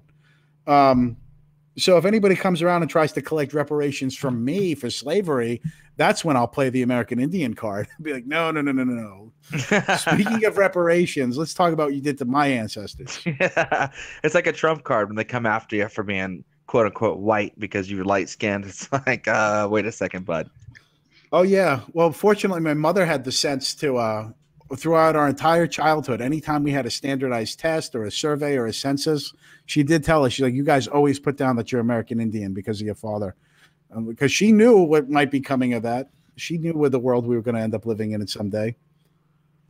Well, she's a prophet because look, I mean, I think my main problem with like, this is a little bit of a change of subject, but it definitely got me thinking about like white identitarians and why they bug me just as much as like black identitarians or any kind of identitarian. So it's like, not only do you boil yourself down to one aspect of your entire life, which is stupid, but nation and ethnos are important. And I think that they do play a role in your life. But none of these people are focusing on that. They call white, white, and black, black. They have no idea what nation. They have no idea what history. They have no idea what lineage. Like, it's so much more atomized than black, white, brown, and yellow. It's so much more individual than that. I am Irish. I don't know too much about my lineage, but I know I'm very Irish. You can call me white, and you could sit me next to an Italian, call him white too. Oh, we're both white nationalists. What are you talking about? Right. the entire history of our peoples are different, and especially when it comes to like France and Germany, how many times they've murdered each other? Like, I just don't. It fucks with me. No, this was obvious to me because I'm a New Yorker. I grew up in New York for up until I was 14 years old. And even though my father's American Indian and his side of the family's been here since year one, basically, my grandfather, him and his family came over from Italy in the early 1900s. They had nothing to do with slavery or anything like that. And they worked like animals. There was like a dozen of them living in a single room. They were immigrants. They didn't have 2 nickels to rub together or a pot to piss in. They had to start an ice and coal business and then a trucking business, and they worked their way up. But nationality in New York, people are very aware of their heritage in New York. Like, oh, I'm Irish. They could tell you when their family got here on the boat, when they were on Ellis Island. New Yorkers are very attuned to their own personal history. The Asian Americans, we got Chinatown up there. We've got the Irish who experienced their own type of discrimination when they came to New York. And it's funny because in New York, when I was a kid, a common topic to start a conversation would be like, oh, what nationality are you? And that's how that would be a conversation starter. When I came to Virginia, when I came to the South, I asked the kid, I'm like, so what nationality are you? And he says, I'm Christian. Totally different world down here in the South than it was in New York. Well, yeah, and I just don't understand how bland the so-called supremacists are when it comes to like actual ethno history. Like the on both sides, this is not specific to like black nationalists or white nationalists at all. I mean, they both totally gray out their own history and substitute it with this sort of skin tone based nationalism. I mean, oh, you know, a man who might have been from Ghana and then somebody from the other side of Africa. Oh, we're both black. We have the same interest in history. It's like, no, you don't. There's really no sense to the identitarian movements that are going on right now, other than them reacting to each other, and it's just silly to me. Yeah, it's not good when people start talking about genetics and stuff like that, and they think that, you know, that has to do with the problems in the world. That's when you're kind of really going off path. You know, really what we're dealing with is ideological differences, racial differences, class differences. I mean, that's really what the fight is about. It's interesting. It's just like the narrative kind of pits us against each other. But and yeah, I don't know. It's just kind of wild. You know, when you look at it, it's not that hard to figure out, you know? Yeah, if you look at it with a nice critical eye and you're like really care about people, that's the big thing. Is a lot of these sort of hate ideologies, you start to really otherize people. You stop identifying them as pretty much the same as you, and it's hurtful. Well, for sure. in intersectionality, it is segregation when you really look at it, because that's what, you know, the left is obsessed with. It's like a religion to intersectionality, and you know, just like I just don't feel like that's a very healthy conversation for us to be having. You know what I mean? Yeah, well, you're right. What were you gonna say there, Will? Oh, nothing. I could say a million different things. I'm on like my 4th cup of coffee right now. I love it. Well, that's the one thing. I was telling this to my news reporter that interviewed me. Lots of times after you're not an alcoholic anymore, you usually switch to something else. Like most alcoholics like drink coffee like crazy after they stop drinking alcohol. So I'm like on my 4th cup already. But you bring up intersectionality. This is a buzzword in the social sciences. Like, remember, my college and my training is in sociology. Yeah. I am a sociologist. Mm-hmm.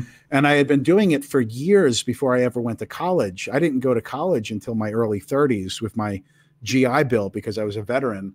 So I had done most of my sociological training was self-done. I was self-taught. And when I get there, they have all these buzzwords like intersectionality.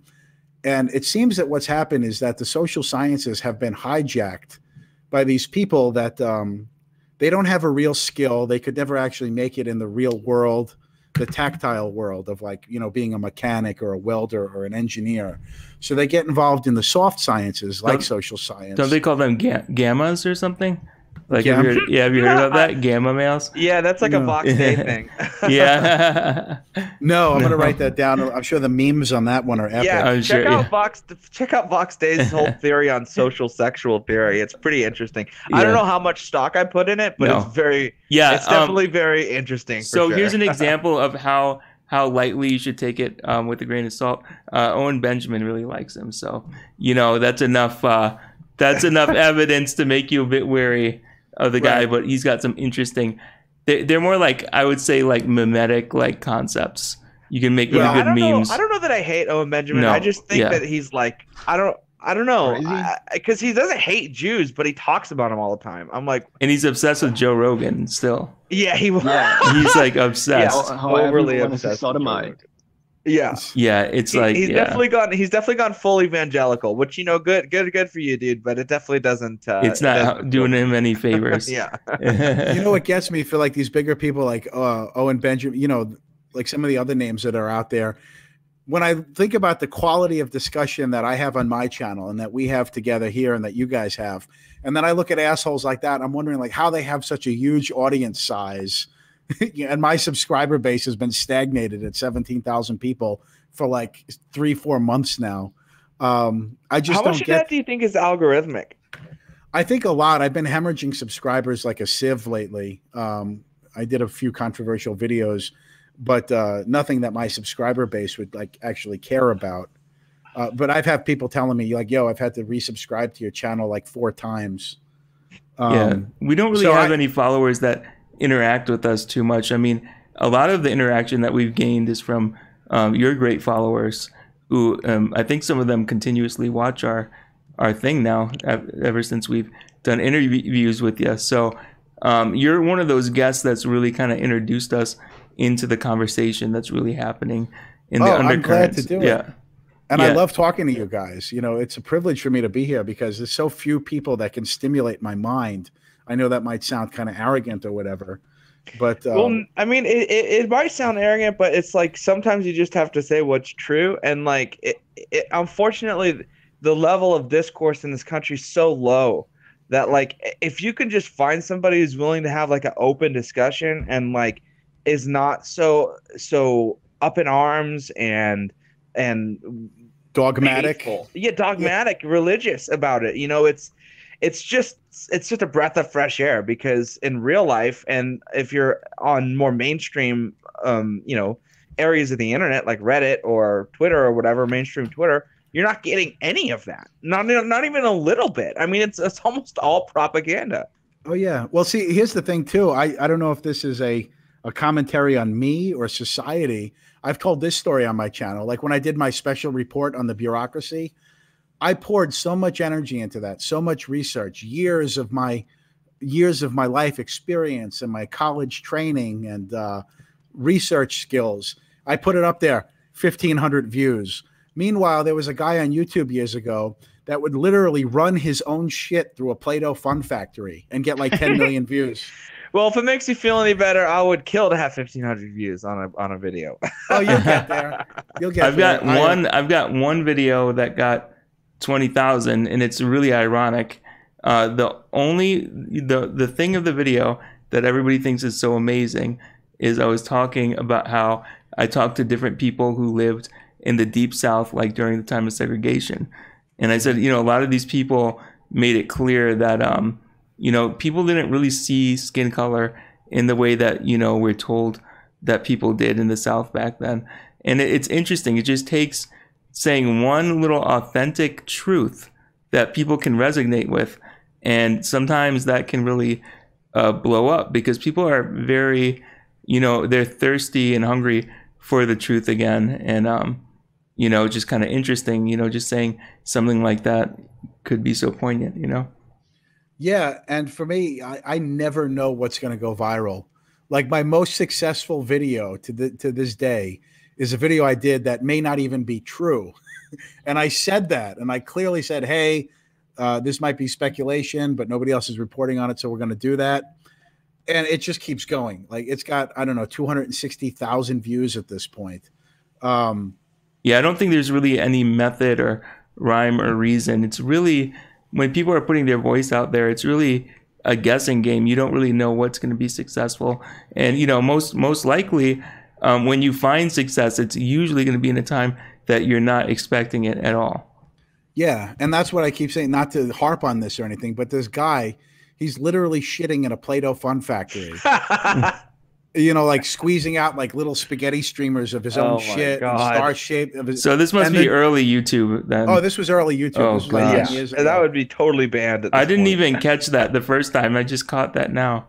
Oh no, yeah, that's what he was doing. Yeah, he was okay, yeah. With a Play-Doh. So yeah. So then he's getting all these views just doing this. Yeah. Okay, wow. And like I'm starting to think like here I am like putting like real thought and education behind my videos. What really I should be doing is like shitting in a microwave. Well, honestly though, that might be more of a commentary on like what people are watching for entertainment. I mean, like if you look at an IQ bell curve, there's going to be a lot less people interested in well put together academic shit than you know the more weird shit? or people doing shit. Well, yeah, like people, you know, those who are more like academically minded, they're not really championed in our society. It's all about, you know, being frivolous and decadent and all these things. You know, it's not really encouraged. You know, smart, like in engaging dialogue isn't really encouraged. Right. Yeah, I mean, if you put up the Rickroll video, like Rick Ross or whatever his fucking name is, dancing and singing. Rick Astley, yeah. Yeah, Rick Astley next to Rick Ross is something totally different. Next to like a biological textbook, like it'll be pretty sickening how little people have read the biological textbook compared to how many people have seen that fucking YouTube video. You know, I think a lot of times maybe it doesn't really necessarily your audience is not necessarily reflecting the quality or the even the substance, and it's more reflecting, you know, who's willing to watch it and absorb it. Because I start out most of my videos with like a book recommendation. It's usually something really heady. Like I'll start out like today's book recommendation is Science of the Modern World by acclaimed philosopher Alfred North Whitehead, who talks about the technological problems that, you know, and like 50 people will watch. And then I'll make a video where I say, I hope Ruth Bader Ginsburg gets pussy cancer. And all of a sudden, like 10 times as many people are for that. Well, honestly, like she's probably just a puppet at this point anyway. They're weakened at burning her. Like, I don't know. Yeah, that's a whole other. Still nobody's seen her. I was about to say we don't have footage of her on the Supreme Court. It is conspiratorial as hell, but I mean, yeah, but you think there'd be like Ruth? A picture, like, oh, she's on the death's doorstep, but then she comes back, and not only that, she manages to do more work, twice as much work than people half her age. Like, it's just shady. It just sounds shady. Yeah, I mean, I think a lot of people would also be like, well, it sounds shady to say she's dead, but, you know, she might be dead. So anyway. Yeah, that's the thing. We'll never know. Like, most of the time we won't. And that's the other thing I do that other people, like some people. So wait, what are you saying? It's like a Weekend at Bernie's thing they're doing? It probably is. But for things like that, I'll do like as much research as I possibly can. And if it's something we don't know, like I'll come out for Ruth Bader Ginsburg, like we genuinely don't know. We're going to have to take their word for it, but we don't know. But other people will just like, they'll clearly be pulling things out of their ass, speculating about what's going on. And those are the ones that people tune into. You know, they're like, well, maybe Ruth Bader Ginsburg's here, but really we don't know. And I know we don't know, but nobody wants to hear that. They want a theory on what might be happening because it's better than the truth that we don't know what's happening. So I don't know. It's just the nature of people, like we were talking about earlier. It'll probably never change. Well, I mean, that's the thing about the human nature is like it can't change because it's kind of everything. You know, I mean, we're beings of great capacity. You know, we could do anything and everything based on the circumstances and the context. Mm-hmm. Well, as far as the Mueller report, though, there doesn't have to be. What's odd is that there's the Attorney General was pretty clear cut on what he had to say. And there's still more speculation on that. He's like, there was no collusion for sure. Mueller did something weird. He said that he wasn't going to make a declarative statement on whether that there was obstruction of justice. Obstruction? Yeah. Obstruction. But there wasn't. He was leaving that up to the Attorney General. And the Attorney General himself, if you read his letter that I sent you guys, and I'm sure you guys have looked it over or studied it, He said he wants to release as much of the Mueller report as he possibly can. You know, and I honestly take that at face value. What's that, Tommy? Trump said he should release it, unredacted entirely. All of it. I think all of it. my speculation on this, and this is only speculation, is that, and possibly some wishful thinking, is that they're going to demand for it to be released, demand, and it gets released, and then it's actually about Hillary Clinton or something. That's what I'm really hoping. Oh yeah. Well, I mean, that's the thing. You look at this is a little off subject, but you look at the whole Mueller investigation, all this Russia conspiracy stuff, and you know the left has been obsessed talking about justice and democracy and all these things, and now you know they've tried everything and it's failed. So now we're in this conversation where we're like, oh, you know what? Let's talk about justice. You were talking about, you know, democracy and the law. Okay, well, now we obviously can have this conversation, and then it's just going to completely just turn on the left, like, and just decimate them. Yeah, it's brilliant what Donald Trump has accomplished. If you scroll through, I rarely go to CNN's website anymore. In fact, let me do it now just to illustrate a point. I only ever do it if I'm researching something and I need to know what the extreme left is saying. I'll go to CNN's website.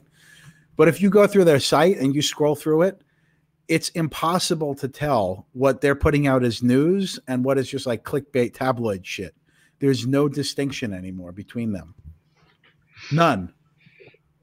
No, and what's even sadder about that entire fucking thing is the satire is almost indistinguishable too. Like, you can't satirize these people because they are so out there insane. The satire that you would do would just literally you be doing what they do and posing the arguments that they pose. It's outlandish. And so you're building upon that to where not only are they not providing any sort of platform to move forward on, and they haven't for the last 2 or 3 years, they are also now facing a system of the bureaucratic side of law enforcement that isn't just whole cloth bought and paid for by them. So, I mean, it's not going to be a good time for people in the Democratic Party. And honestly, it needs to happen because, you know, I've said this a million times and I'll say it a million times more. We deserve real opposition in this country. You know, we deserve to have another side of it. Well, right now we don't, because they aren't providing anything that is realistic or actually resonates with enough people. You've got this clown car group of people running for the Democratic nomination who literally all support the Green New Deal and reparations for African slave descendants. These things are not platforms that can get you elected on a national election. Right. They're starting to believe their own hype, which it's again, dangerous. to bring it back to like what's happening. I won't mention any names, but in my sheriff's race here that I'm engaged in, there's one candidate in particular. You could tell he believes his own hype. He's totally written me off as just like in the fringe, like some lunatic. But it's going to be even more spectacular when it comes crashing down on him, because he's like, oh no, I've got this because, you know, I just fit the bill perfectly. It's like what happened to Hillary Clinton. She believed her own hype and did no work to try and get elected because she thought she had it in the bag. Yeah, I mean, it's the same thing. It's the same reason why Tommy gets on me when I say I'm positive Trump's going to win, because you know it is the same type of thing. Attitude, man. It's definitely the same type of thing, but you know, we can only hope that we're going to keep a level head about it and actually go out and vote. Right. Well, I'll be voting for him for sure. And then if nothing happens, I'll just be like back to business, you know, as usual, right. Like, you know, the way my mindset was in the Occupy Wall Street days and all that. Oh, yeah. I think about my own personal developmental arc. I went from after I got out of the military, and I think we talked about this last time, I was very much like I was a hater of America because I saw what we had done throughout the world. And I campaigned heavily for John Kerry back in 2004 because I was so against George Bush. I'm like, fuck this guy. Well, now I know that John Kerry, like, fuck him also. Pretty much. But at that point in time and at that point in my development, I was still in that false dichotomy, like, well, George Bush is shit, so I'm going to go for John Kerry. And then I got into Ron Paul. The Ron Paul revolution really started waking me up. And now that the internet is going on. Yeah, I was much more of a Ron Paul guy like 5-6 years ago, for sure. Oh, yeah, I think everybody was. But if Donald Trump doesn't win, I don't know how that's going to change what I do. It would depend on who took his place, I guess.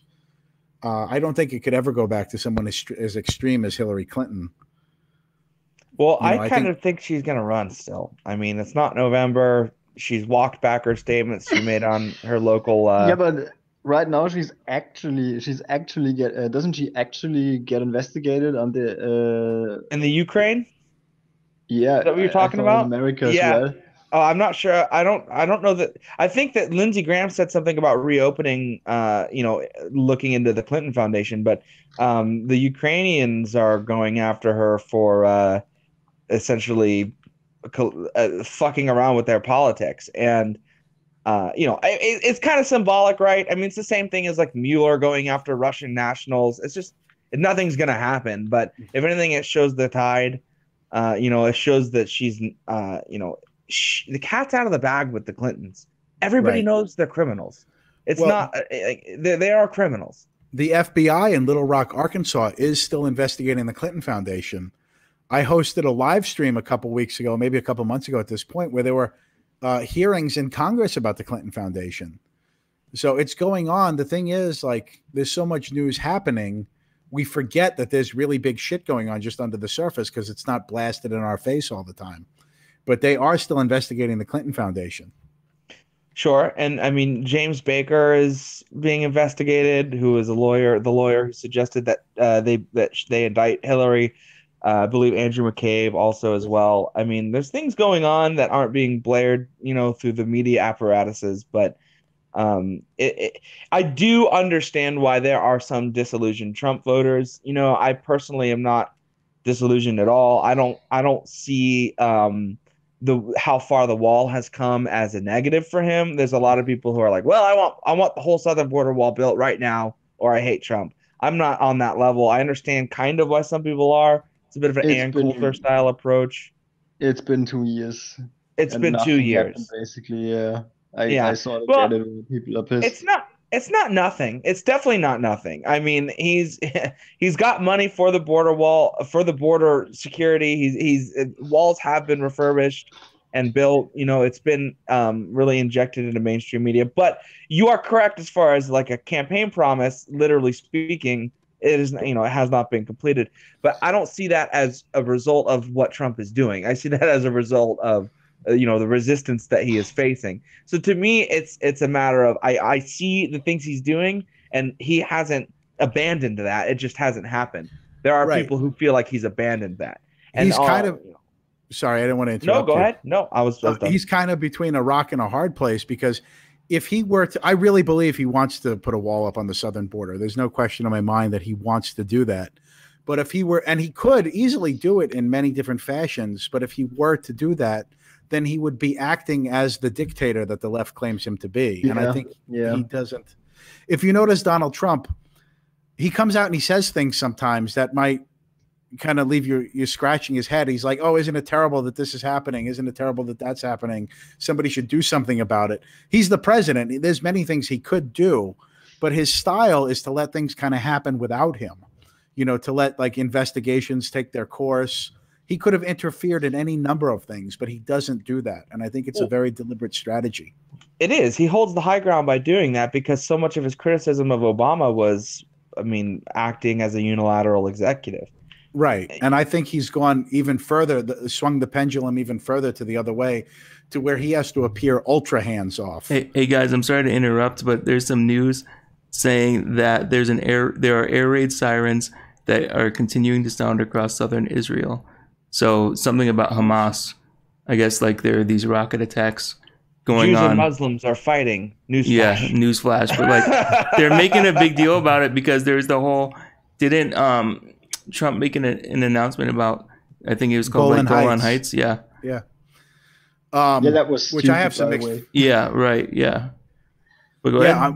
when that came out, I'm like, why now? Golan Heights, like why the hell now? It just seemed, why at all? The as far as I know, the Israelis don't even really want the I Golan know. Heights. It's Definitely this is want the Syrian Golan territory. Heights. They definitely want it. The It's- fresh it's water a- there it's is a very- like it's a crazy good resource. Well, I heard it's military, like it's like a strategically it would be a good area to have, because I think it gives like a clear sight, across like I'm pretty the country or hawkishly something pro like that. Israel, just because like I think they're the best country in the Middle East. Like personally, like just give all of Syria to Israel. Just make all of the Middle East Israel. Just do it. I mean, give it all. Just give it all to Israel. Fuck. That's like such a mixed thing though, because there's so many, it's such a complex situation. But the way I used to kind of generally look at it is that Israel's like the more, I would say, the advanced area of the Middle East, and I'd rather, them be kind of like a stronghold for a reason. But there's, there are all types of different things going on with Israel, so that's a hard thing to kind of navigate. Oh, yeah, that's one of those third rail topics that I never talk about on my show because I want to preserve my YouTube channel. Oh yeah, yeah, it's true. I mean, you definitely can't criticize Israel without having backlash for sure, especially in America. Oh yeah, yeah, unless you're a Muslim, right? Before even Omar got a shit on for criticizing Islam. Right, so yeah. But anyway, what were you saying? Oh no, I did. Before we get too far afield, I just looked back in my own archives on December 13th, 2018 is when I covered the Clinton hearings, and they were talking about it as recently as December 13th. They had active Clinton hearing investigations going on, and I covered it. There was the House Committee on Oversight and Government Reform covered it on December 13th. I broadcast the hearings live for 3.5 hours. So they are looking into the Clinton Foundation as recently as December. And you have to remember, government does not move quickly. No, nor really should it. It does protect people from the machinations of power. So, yeah, as far as the Mueller report goes, I don't know. All the left-wing publications, this is what I was saying earlier, they've turned the left. The left has become the conspiracies theorists now. You're going to hear about left-wing conspiracies. It used to be like right-wing conspiracies, but I think like the paradigm has shifted entirely. Yeah, Rachel Maddow is like left-wing Alex Jones now. If you really look at her show, just like, what was it? I think Jimmy Dore was talking about something that she was talking about Russian hysteria. I think she was talking about the polar vortex when it got really, really cold. On the news, she's like, what if Russia shut down their power grid? Everybody would die. like this is on the news. Like, she's literally left-wing Alex Jones, and it's pretty interesting. She was holding back tears while talking about the Mueller report. It was glorious. Yeah. And it's like, it's interesting that, one side gets shut down because they said one crazy thing. But then, in the mainstream media, they're pushing literal left-wing conspiracy theories. Oh, speaking of conspiracy, I just saw this, and just now it popped up. Celebrity attorney and CNN analyst Mark Geragos is the co-conspirator cited in a federal indictment handed down Monday against attorney Michael Avenatti. So a CNN lawyer is going down with Avenatti too. Oh, gosh. Oh, speaking of these leftists going down, have you guys heard about what's happening to the SPLC? Oh, yeah. They had the head guy resigned. Well, I heard that journalists could maybe even possibly go to jail if things really get crazy, Like when you look at that. SPLC, those guys are shitbags. Like, they've been extorting people for years with their whole hate racket. Yeah, well, look, when your co-founder goes down for being a racist, sexist, misogynist, and you're the head of the SPLC, it makes me think all of the people who took them seriously, all of the people who reported everything that they said as totally legitimate, are they going to go back on all the things that they said? Of course not at all. Actually, this might be a good time to bring this up. This is something I've been trying to sound the alarm for forever, and it hasn't been picked up by the mainstream, but maybe you guys can do some digging about this. I did a report a while ago about how the Red Cross had a hand in trafficking children, and like they're basically an international slush fund, the Red Cross, they're just moving money around, and there's a lot of black hole funding there. I started looking into the Ad Council here in America. And I don't know if you have heard any of this before, Tommy, but if you listen to, you actually mentioned this last time we spoke. Yeah, about the ad council is the how linchpin. shady it is. Yeah, because all of these left-wing charities and organizations, I honestly believe that this is how the deep state is funding the media. Because the media is in the pocket of the deep state, the left-wingers. Like nobody's going to disagree with that in this group, right? Oh, 100%. I'm like, why are they doing this? How are they getting paid? The ad council runs ads on every radio station and TV station in the country and internationally. If you ever hear, because like you ever hear these really saccharine ads, like be sure to wear a seatbelt, don't start a forest fire, like ads you don't really need. And then you always hear at the end, this message brought to you by the ad council. Yeah. How many times have you heard that? I guarantee you that's how they're moving money around to these media stations. Like we're going to run these really shitty ads on your station about car seats or getting vaccines or whatever. Those ads cost a fortune. I am positive I'm onto something. I'm certain I'm onto something. Nobody else. I called in a hot tip to who the hell are those people? Project Veritas. I'm like, hey, you guys might want to look into the ad council. I can't say it loud enough or hard enough. The ad council is shady as fuck, like hands down. Just if you look at the organizations that are involved with the ad council. I think I told you about that. There was one where the Justice Department was supposed to have an anti-child trafficking website, but when you go to the website, it's all fake. Like the website is not even written. It makes no sense. The words don't make any sense grammatically. They're words that don't belong together. It's all fake.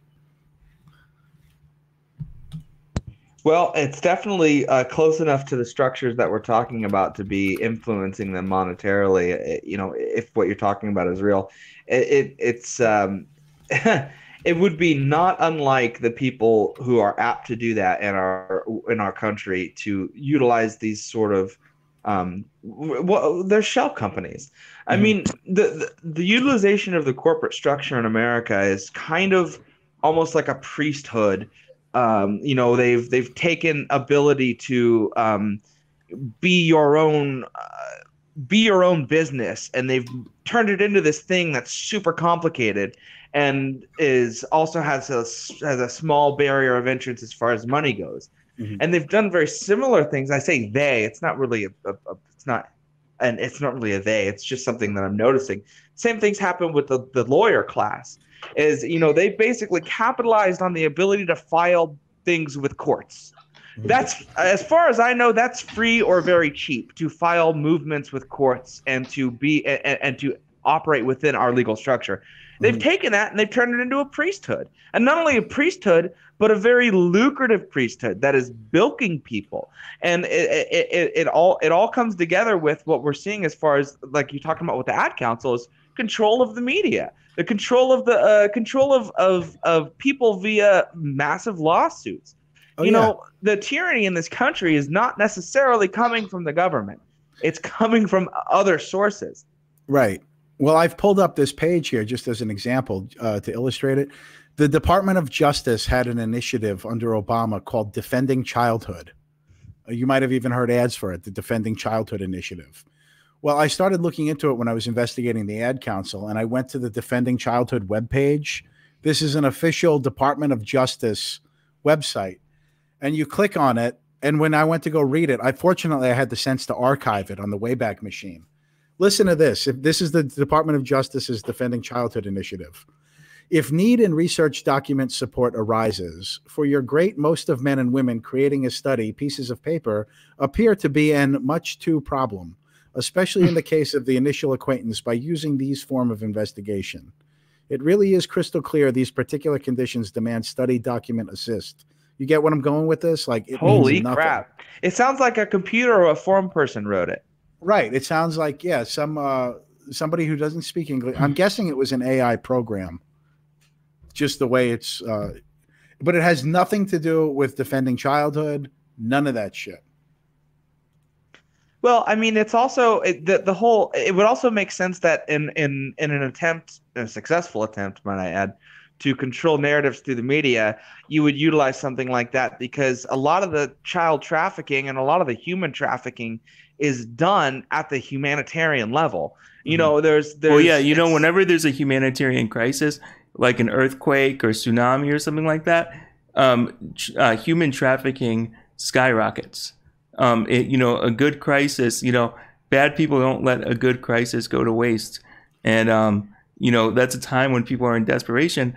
And you can even take that into the border security kind of debate. When you think about like borders and you think about what happens in, you know, different humanitarian crises, you know, security is about human rights, if you think about it. Right. And what happens is they prey upon good people because people like to feel good about things. That's why they have these shitty colored ribbons on the back of their cars. Yeah. If anybody's listening has a colored ribbon on the back of your car, take that shit off. Don't. Americans Agreed. love colored ribbons. Yeah. But, you know, like this defending childhood thing, like people give money, you get hit up at the supermarket all the time. Oh, I gave money to help children. Like, well, how is it helping children? Well, I don't know. It's just helping children. They just told me I was helping children. They said I was ending childhood hunger by giving $2 or whatever. They prey on people's, and I tell people time and time again, if you want to help a hungry child, go find one and bring it a meal. If you want to help autistic children, go find local autistic children and ask their parents what they need. If you want to help animals, bring a shitload of animal food down to your local shelter. Because 10 times out of 10, they want products and volunteer time more than money can ever help. Yeah, it's true. I mean, that's also the correct aspect to take when you're when you're struck with the thought that you want to help anything or that you want to save the world. I did a recent video where I was talking about equality and how equality was a lie, and I made the point that if you're going to if you're saying, oh, I'm going to save the world and I'm going to do it through centralized bureaucratic power, you're fucking evil. Because if you really wanted to save the world and if you really didn't just want power, you would actually just go out and do things. You would actually just go out and actually try to affect the things that you care about. It's a total ruse. And I'm saying that I'm not saying nobody genuinely wants to help, but it's a total farce to think that you're going to help by centralizing bureaucratic governmental power. Can I give you guys a little news update real quick? Sorry to interrupt. Yeah. But I guess the Trump campaign is sending the Mueller memo to TV producers.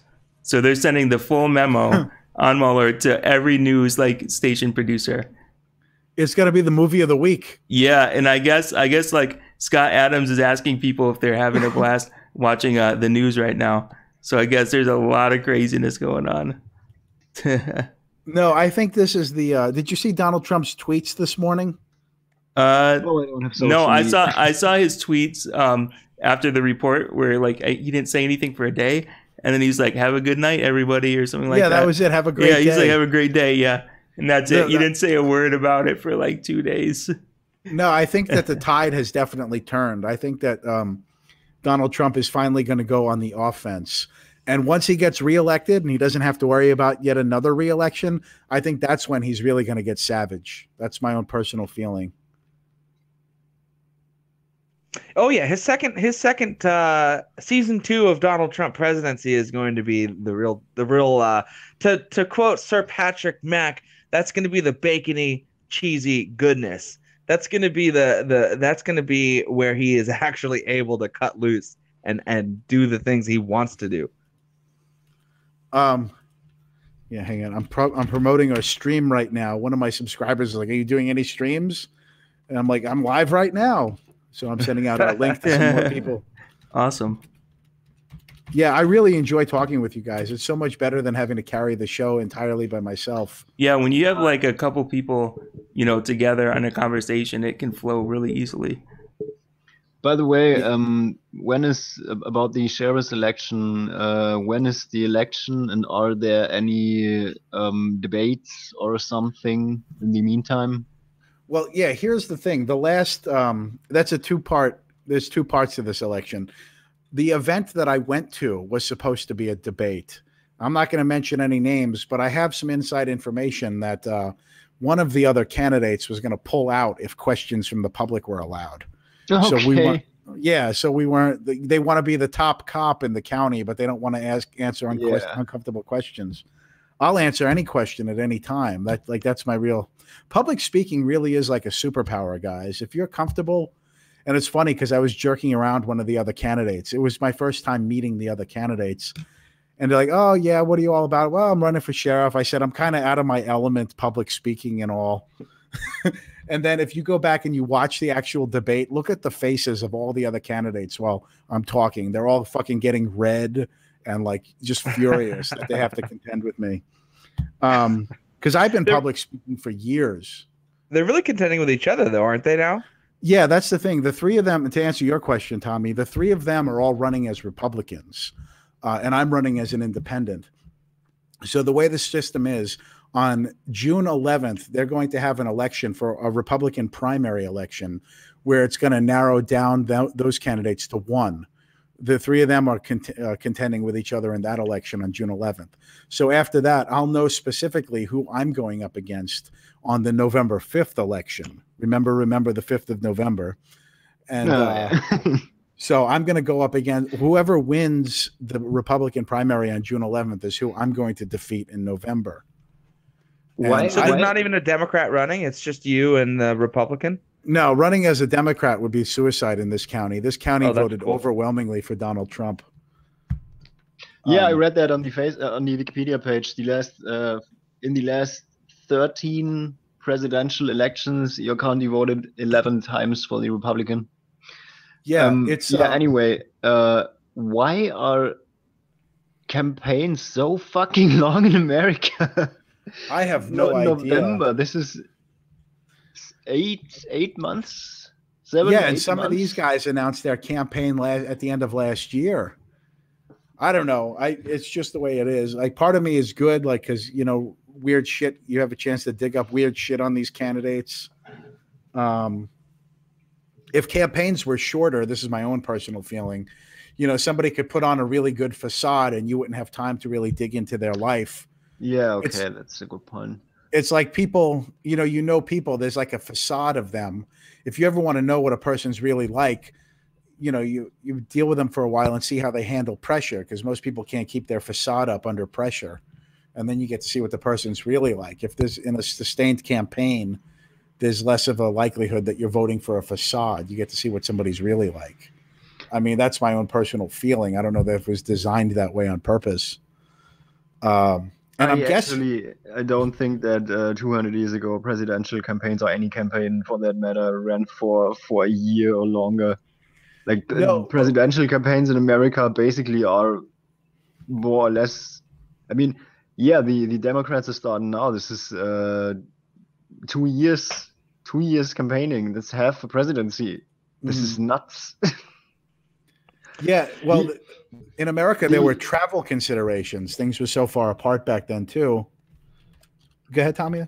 Yeah. In Germany, the federal elections for the chancellor and the federal parliament, it's like 6 weeks, maybe 8 weeks. Mm-hmm. I'm going to try something daring here and see if I can do a screen share. I think Samo, I think you have to click on his you want me to click on his? Then it's on always, not just when he talks. Okay. Yeah, I got it clicked on there now. All right, let me see if I can you guys see this? No, we see some Firefox icons. Oh, well, that's shit. I am screen sharing. Stop. So this is what I mean. I need to learn how to get better at technology. You guys are all in your 20s, basically, right? I'm barely technologically illiterate. I fucking hate computers. Yeah, right. I'm not that.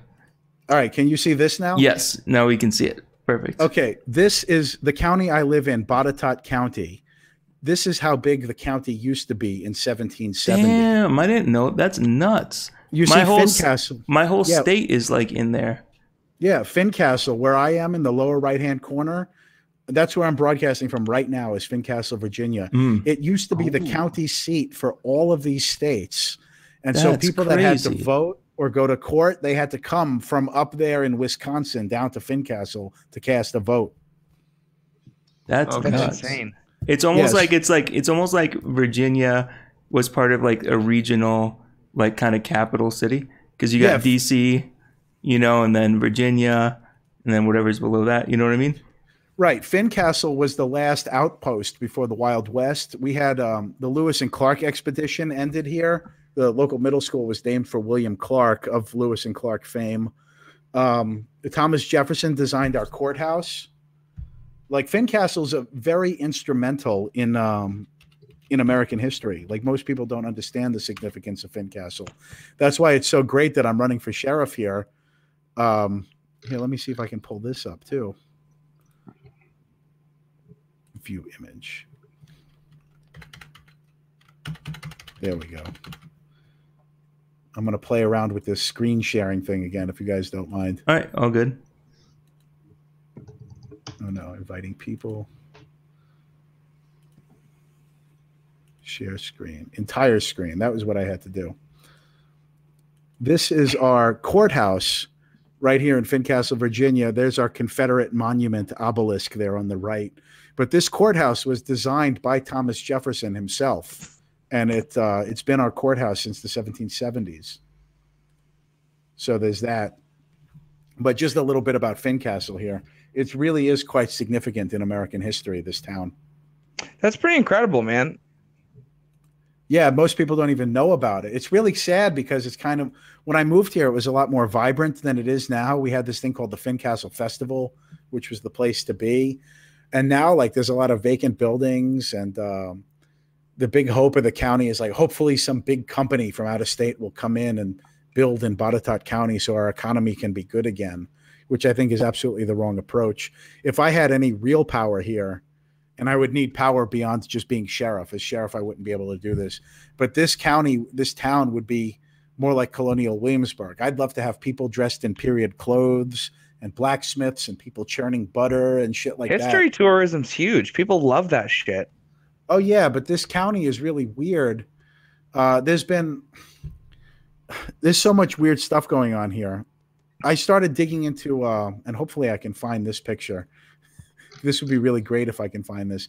We had a mad gasser. I'm working on this project. There was a guy from December 22nd, 1933 until February 14th of 1934.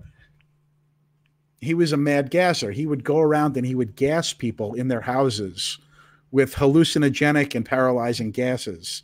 So you'd basically be at home. It's 1933. It's wintertime. And all of a sudden your house starts filling up with gas and you start tripping out. And he would go around in a gas mask and like a man's hat and coat and just pump gas into people's houses. And they could never catch him. Like, he terrorized this county for like 4 months and nobody was able to stop him at all. It got so bad that in like some of the local communities around here and the neighborhoods, all the women and children would be in one big farmhouse and the men would be outside with shotguns waiting for the mad gasser. They called him the anesthetic prowler. And Did he he would kill show anyone? up.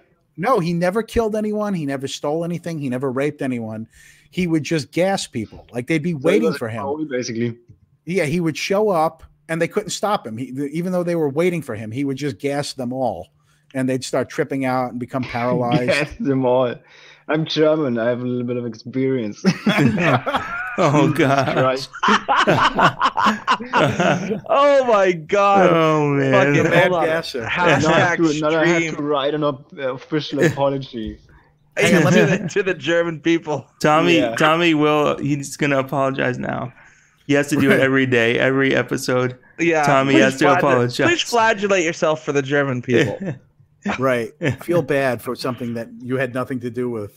No, it's the same bullshit with like making white people feel bad about slavery in America. It's like, excuse me, I've never owned a slave. I've never said one cross word to a black person about their race. Like, fuck you. Mm-hmm. No, I'm with you on that. Let me grab something real quick. I got to take my headphones off. I'll be right back. You guys might like this. Nice. Tommy, that was legit the funniest thing I've heard in a while. Yeah. Oh, I man. gassed myself a bunch of times with nitrous oxide. Oh, gosh. Okay. That's fun. I'm back. I was going to here, I'm going to turn my camera on for a minute. I'm doing a project on the mad gasser. I'm going to have a book out. And so as part of that, I did a photo shoot, and you could see Oh, gosh. this is the Mad Gasser. This is actually me. I'm really into theater and costume design and stuff like that. Yeah. But I had a friend of mine take these photos, and surrounding it are all of the headlines from the local newspaper at the time. That looks like a horror film. Yeah. Yeah. 7 suspected visits of Gasser reported to police. And then I've got this other one here. I'm about to sell these to my subscribers. Oh, yeah. Wait. What if it was just a huge gas leak, like a natural gas, like that's ridiculous. Something coming out of the ground? No, they saw this guy. These are the descriptions of the guy that I'm depicting in these pictures. I'm gonna have nightmares now. No, they had descriptions of his car. He was driving around a 1933 Chevrolet, which was interesting because nobody in this town could have even afforded a car like that at the time. And it was tied into the Navy was trying to build DuPont Chemical was trying to build a plant out here, and the Navy was involved with it. And they were having a hard time getting this plant approved. And then there was the gasser thing. And the thing is, the gasser was gassing people like judges' wives and police wives and prominent members of the community. It was the front page of the paper for months, every single day. Gasser attacks again. Mad Gasser eludes police. Mad Gasser attacks people in his home. And then the very last mention of him, and it was hell to even find these newspapers. I've got a larger point I'm trying to make. The very last mention of the Mad Gasser is on page 6, this little tiny article that says Roanoke has no gasser. It's just mass hysteria. By the way, Botetourt County probably does have a gasser, but we don't in Roanoke, and we should just forget about it. And that was the last mention of him. It went from being like this super, and in Virginia, like the General Assembly, our legislative body for the state, at the time, they made it illegal to gas people because of this guy. They passed it wasn't illegal to gas people before that. No, this was 1933. So we beat, we were. They had like, didn't they have cocaine and kids' medicine and stuff back then? Oh yeah, you could buy like paregoric and yeah, it was shit. crazy back then. Yeah, okay. Yeah, like, this is if you get a subscription for medicine and you take the medicine by yourself voluntarily, that's one thing, but gassing people without their consent or knowledge was not illegal. No, it wasn't illegal because nobody had done it before.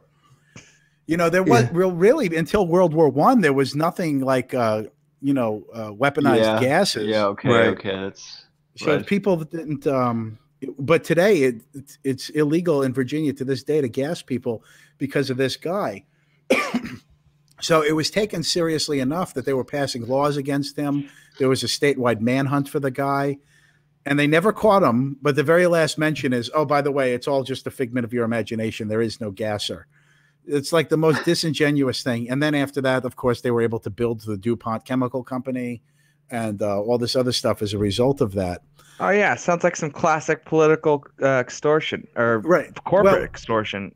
It happened here in Fincastle. And when I started digging into it, I went to the library, and all of the records from exactly that time period are missing. What? Oh, yeah. I went to the Historical Society here to try and learn about it. And I talked to a woman. This was a few years ago now. She was in her 80s when I was talking to her. I don't know if she's still alive or not. But she said back in the 1980s, she was still working for the Historical Museum, and she wanted to put together a display on the Mad Gasser. And some of the people that were victimized by the gasser were still alive. And she told me, she's like, I've known these people my whole life. I went to their house to ask them about the Mad Gasser, and they threw me out of their house, and it ruined our relationship. The amount of fear that this gasser thing generates among people that know about it is unbelievable. So there's that part of our history too, is like nobody ever mentions the Mad Gasser. Like it's really weird because the whole town was in the grips of terror for like 3 months from December to February. Maybe it was the son or relative of some high-ranking politician. Yeah, there's that too, because whoever it was had to be well-funded. They had to have an intimate knowledge of chemistry. It wasn't just like some lunatic. It couldn't have been a lunatic. It was just too calculated. He was too well-funded. So it's still a mystery. But even today, the official story is that it was just mass hysteria, that there was no gasser.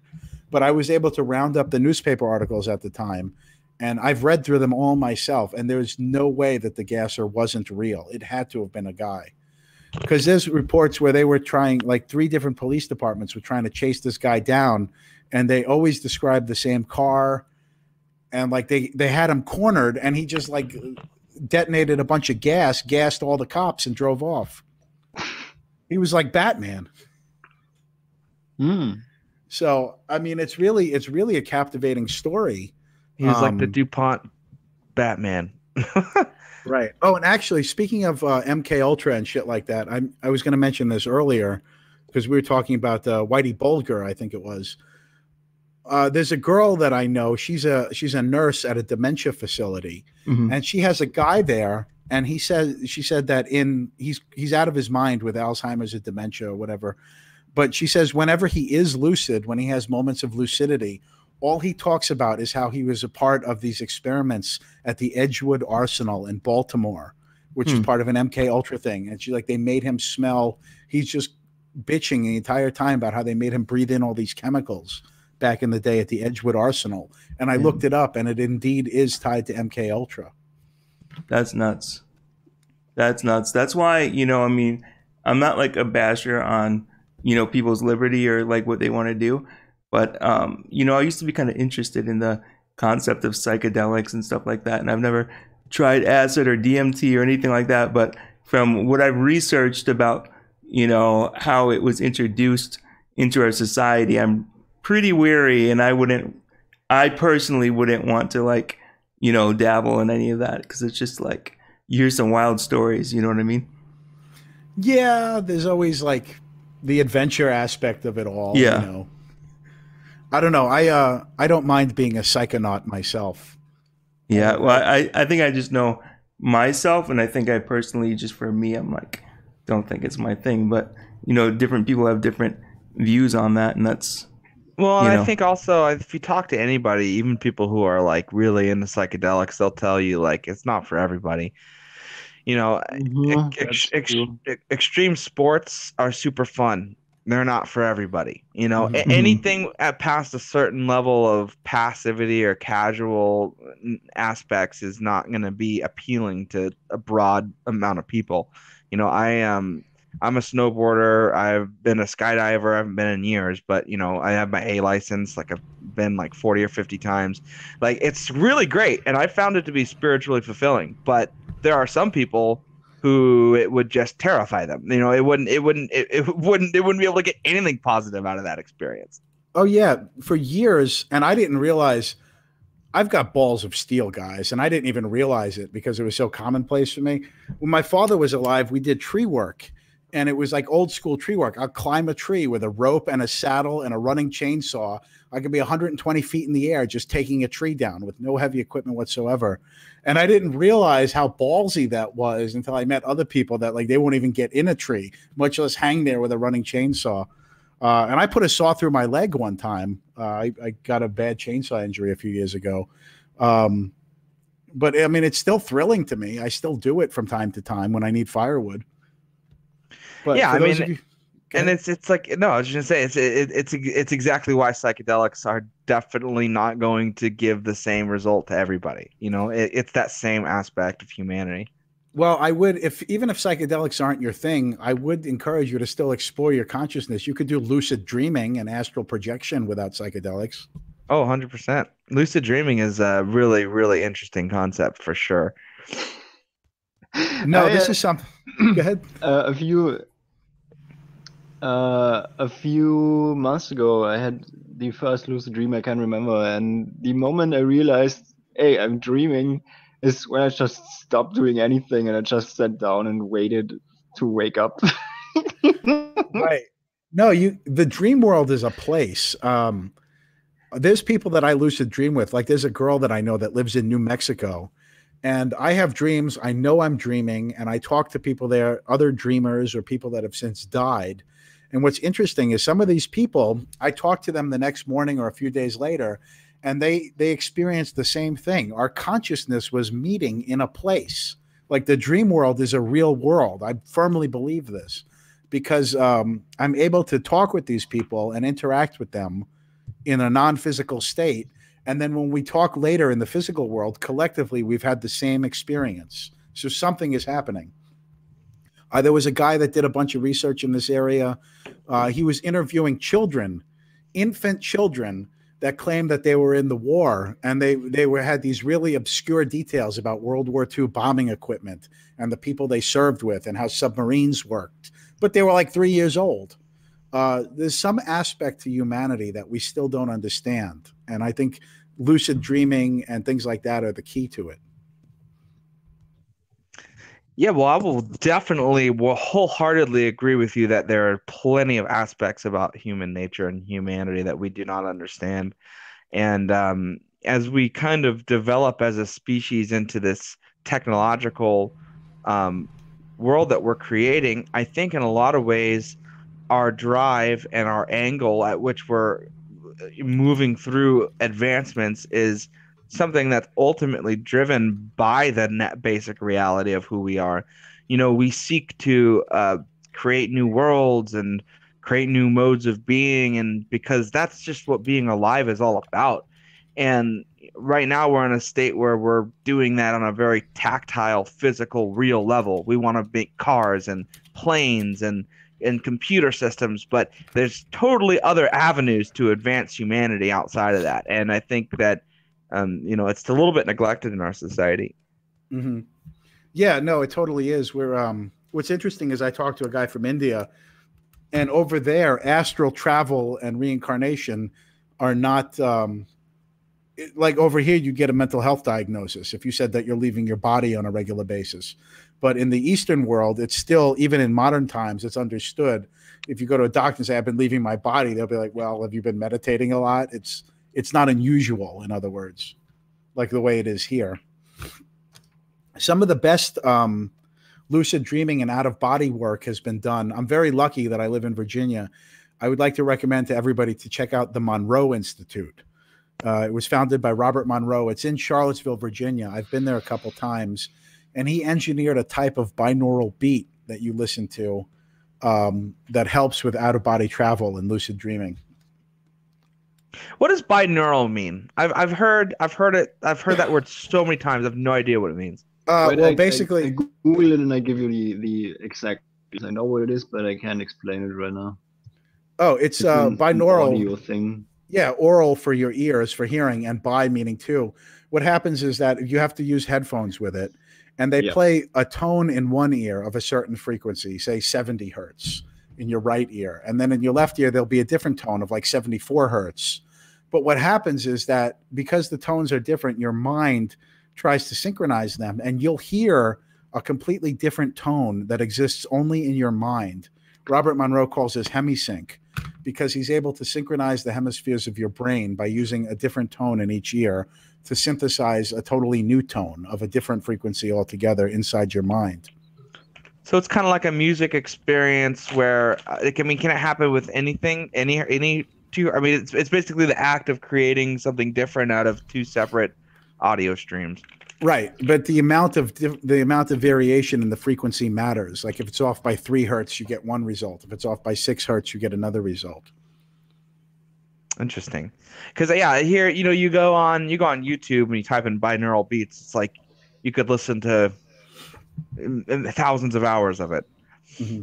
It seems to be something that some people have caught on to. I never really understood the benefits of the different beats and everything like that. And also I've also heard a lot of things about like specific hertz that are supposed to, specific frequencies that are supposed to do something, as far as affecting consciousness. If you want to look at this I just dropped the link in the live chat. The best work on it, the most comprehensive work, was done by Robert Monroe. Like, he is the granddaddy of it. If you're interested in this type of thing, just go straight to the Monroe Institute. His book that he wrote is very famous now, Journeys Out of the Body by Robert Monroe, where he talked about this in great detail in the 1960s. It was really groundbreaking because nobody was talking about things like this. Danny Mellenton says, I'm with Samo. I'll stick to my vodka soda. What? I don't even understand. I don't get the reference. Well, because you were saying, like, about psychedelics, yeah. The farthest that I'll go is like edibles, like legally obtained edibles, And yeah, that's enough for me, man. Right. Yep. I made a New Year's resolution this year. I'm not gonna drink alcohol in 2019. That's a good choice, man. Because out of all the drugs, it's kind of funny. There's this bit that Bill Hicks has about drugs, and he's like, I don't do drugs, but I'm not against them. He's like, I tried them, I still don't do it. But he made the point that it's so interesting that alcohol, like advertisers tell us, alcohol is the good drug, nicotine's good for you. You can consume those drugs, they're great. But when you really think about alcohol, that is a drug that can really negatively affect the way you interact with others in the world. And it's just interesting that we don't get told that. I think about when I turned 25, the mentality is like, all right, start drinking, like do it, and you don't really think about how it necessarily affects you, that young. So it's interesting that there's not that much awareness promoted, Well, I think the whole concept is like people don't think about alcohol as a drug. I mean, Right. people might know it's a drug, but it's not Yes, because treated the people same say- way. People say drugs, alcohol. I fucking hate that. They what alcohol? Drugs and alcohol. I hate that. Yeah, exactly. It's all drugs. It's all drugs. Right. And Yeah, that's it's what because it's so that people who are not well versed in this stuff and are like somewhat stated can disassociate themselves from drugs. Yeah, drugs are bad. Drugs are bad. Now wait while I drink my beer because Yeah. that's not Right. a drug. Well, it's interesting how we're talking about this now, because I think in society we're kind of seeing what was going on, during the 1960s with the whole hippie movement, people experimenting with drugs, and then like this underground. With these types of movements, there's always like an underground like music renaissance going on. So it's interesting. I don't know if you could say we're going through a renaissance of sorts, but when you're looking at social media, the way people are congregating, we're in this time where people are pretty unhappy with the way that the government is running things, and people are having these very interesting discussions. And it's I'm wondering how it's going to shape society, moving forward. I know I just touched on a lot of things right there, but Well, no, I think in our case, it might not necessarily be music, but it's definitely a renaissance of ideas and open conversation. well, For yeah, sure. yeah. Well, there's that. I mean, when when ideas at the high levels are being exchanged in that way, I think it has a top-down effect on just culture in general. So I think that's kind of what I'm getting at there. So you see it from intellectual conversations to music to art, all these different things going on. You know what I mean? right. Yeah, for sure.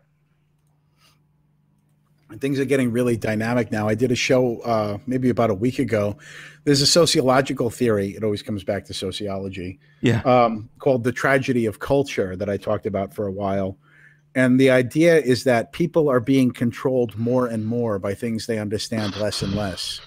Is that the variety of choices is such that no human being could possibly actualize them all in a single lifetime. Yeah. It's a bit paralyzing sometimes. Yeah. Have too many choices. Yeah, it is. I was walking around a whole grocery store today before the show. I'm like, I'm hungry, but I want nothing here. I want something satisfying, but I can't. Out of the entire grocery store, I could have eaten at any restaurant I wanted to in my city, and I couldn't even decide what I wanted to eat. Yeah. It's wild. But if somebody else goes into that grocery store and makes you up a meal, you're gonna be like, "Oh, that was great. Thanks. I appreciate that. I didn't even realize I wanted that." Right. I settled with like roasted chicken breasts, some Gouda cheese, and a garlic loaf. Ooh, that sounds good. Right. I'm like, yeah, why not? I'm hungry, man. This is killing me. I'm gonna make up a chuck eye after this. Yeah. Let me know whenever anybody needs to get going, because we're about 2.5 hours in. Yeah, we're Oh, getting there for sure. I can sit here all night, All right. guys. Yeah. So whatever. I'm game for whatever your guys' schedule is. I'm not in a rush. So Well, I'm never in a rush. I probably got about another 30 minutes for sure. All right. Yeah. Sounds good. okay, yeah, we can run it till that would be 7 o'clock here on the East Coast. let's make sure. Usually, when I've been on the air for a long time, personally, I always go back and like, what was my main topic? Let's make sure I covered that all. So we're talking about pretty much the sheriff. Your candidacy for sheriff and Mueller, I think, was pretty much it. Yeah, I think we broke those things down pretty clear. Well, in a moment of what do you call it? Shameless self-plugging. I'm going to take this opportunity to drop every relevant link in the chat room for people. Go ahead. Please, absolutely. Yeah, we want to see plenty of Wills elected to sheriff, and we want to see you for sure elected to sheriff. So wait, did you say that the election was in November? Is that what you said? Yeah, the election that matters to me is November 5th. November 5th. Okay, remember the 5th of November, V for Vendetta style. Oh yeah. Okay, well, I just put 2 links now. The first one is the article that they did on me where I'm running for sheriff. The second one is the article where we have the candidates forum. And now I'm going to put 2 video links in here. Actually, I could just get them from Samo because I sent them to you earlier. Oh, yeah. Yep, you did. That is true. And I sent it to Tommy and Boone as well. Yeah, this is the video where I announced my candidacy is the only time I've ever prepared a speech in recent memory because I talk for so long. I had to write a speech in order to keep it like at a reasonable rate. Right. That would make sense. All right. So the first YouTube video I'm dropping here, this is my candidacy for sheriff. And then the second one is we'll call it a public forum because it wasn't really a debate because we weren't allowed to debate shit. Well, it's so funny that really just goes a long way to showing people the character of who they are, right? I mean, somebody who is not even willing to they're willing to run for a public office, but they're not willing to subject their ideas about that public office to public questions. Like, what are you trying to do there? Really? I mean, it's pure deception. And you'll love. Yeah, I'm going to hijack the screen again to show you this meme. This is fantastic. Where is it? Oh yeah. Also, make sure you go live chat, everybody, because I can't see those. I love it. That's great. Chat. Yeah, if you guys are chatting with us today, like I always tell my subscribers, make sure the chat box says live chat rather than top chat. Yeah, because you won't get any of those links for some reason. Right, because they suck like that. Anyway, you guys can see my take the red pill meme. Yeah, that's great. I like it. That's funny. So no, this is. I have a single sign up. This is what I was talking earlier about these other candidates believing their own hype. There's one candidate in particular. His signs cover the entire county. I don't think he's even going to win the primary. I think he's fallen for his own hype. They don't really understand the internet. They don't understand that this is where all the action is right now. You know, if you walk through Fincastle, and I've shown you guys some of it in the course of this, you know, with our courthouse and everything. It's you guys can Google Earth it and take a tour around the town. It's very colonial, looks very like picturesque and things like that. If you walk down the street, it's always like, "Hi, Mr. Johnson," or "Hi, Mrs. Smith," and very cordial. The real action's happening online. That sort of down-home country facade is just that. It's just a facade. Underneath it, like there's people on the internet. There's people smoking weed and like watching weird documentaries and memeing, and that's what society really is. And I don't think these other candidates really understand that. They think it's like Mayberry here. I don't know if Tommy's going to get the Andy Griffith reference. You know who Andy Griffith is, Tommy? Oh, I think we lost Tommy. Oh, we think we did. All right. Yeah, well, it doesn't matter. Out. Everybody else that's American is going to get the Andy Griffith reference. Is that it looks like this really quaint, picturesque small town, and it is on one level. But Tommy's back. There's things going on under the surface. Tommy, do you know who Andy Griffith is? All right, he ain't here. Tommy's not back. Be careful. You're going to get a copyright strike for whistling. You can't even whistle it? Oh, my God. I don't know. I'm just being facetious. No, you really can't. People get copyright strikes for humming melodies. Oh, my God. What is something they can hum on? Name kind of sounds familiar, but no. Andy Griffith was an American show, I think in the 70s was when it was most popular, if I'm correct. about a sheriff, Andy Griffith, and his deputy, Barney Fife. And it's just the tales of him being a sheriff in this really peaceful town where nothing bad ever happens, you know. And Fincastle looks like that on the surface level, but underneath is where all the gritty stuff happens. Like, it's certainly not dangerous here.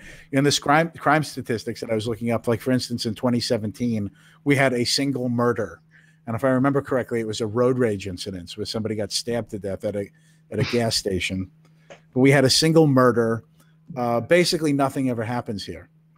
By far, the largest proportion of crime that happens here are drug possession charges. And then when I look into that, supposedly there's a big opioid crisis here, heroin and methamphetamines and things. Well, when you look at the actual drug incidents, there's 121 instances of marijuana-related arrests, where the amount of marijuana that they seize can be measured in like fractions of a gram. But heroin, which they claim is this huge problem, there were only 30 heroin arrests in all of 2017. You know, so it's a wild, disproportionate use of resources. Yeah, it sounds like it. And, you know, unfortunately, that sounds like a story that you could probably hear in a lot of places in America right now when it comes to how we're spending our money. It's obscene. Right, but don't worry. If your addiction is really bad, you can go to the methadone clinic in Roanoke, and they'll give you free methadone. For free? What? You don't have to pay for it? Nope. Free methadone. Do you have to prove that you're addicted to heroin? I don't know. I've never been addicted to heroin, so I don't know the ins and outs of. Well, I'm just thinking, like, can I pop over to the methadone clinic as a totally sober person and be like, hey, let me get some of that methadone? Actually, like, you know, my back's hurting. Incidentally, I knew a guy. He doesn't live here around here anymore. I haven't spoken to him in years. He was going to the methadone clinic just to get good shit. Like, he made no, but I wasn't running for sheriff back then, so I wasn't really interested in the ins and outs of it. But he told me that he would go to the methadone clinic just to get high. So I don't know what he had to do to get enrolled there. Oh, hey guys, I want some of those drugs you're giving out for free.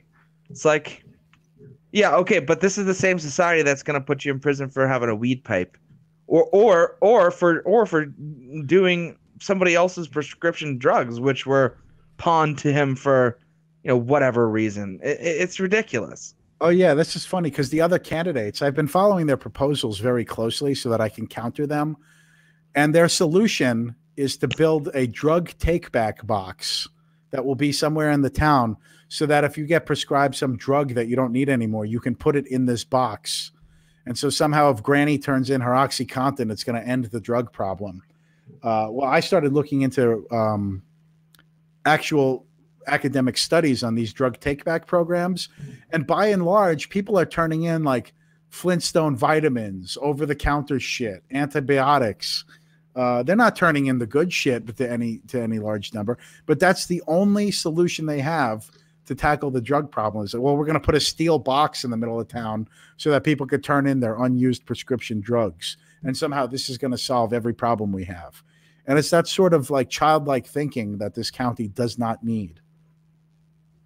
Yeah, I don't think anybody needs that, because not only is it childlike, but it's not genuine. I mean, they're not actually. You can tell by someone's actions how serious they are about something, and that's not the actions of somebody who's serious about stopping drug addiction.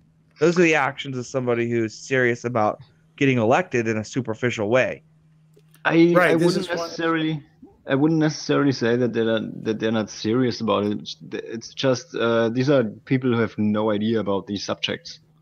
They are completely they don't live in reality as far as these subjects are concerned. Will said before that someone who has experience with drugs is more likely to reach people, to reach junkies, to reach kids and actually get them from staying away from them. I can absolutely agree with this. I never listened to people who I knew had no idea about these things, have no idea what weed looks like, and these people want to tell me about the dangers of drugs. I personally have a lot of experience. I can tell you why drugs are awesome. I can also tell you where drugs are really, really bad, can be really, really bad.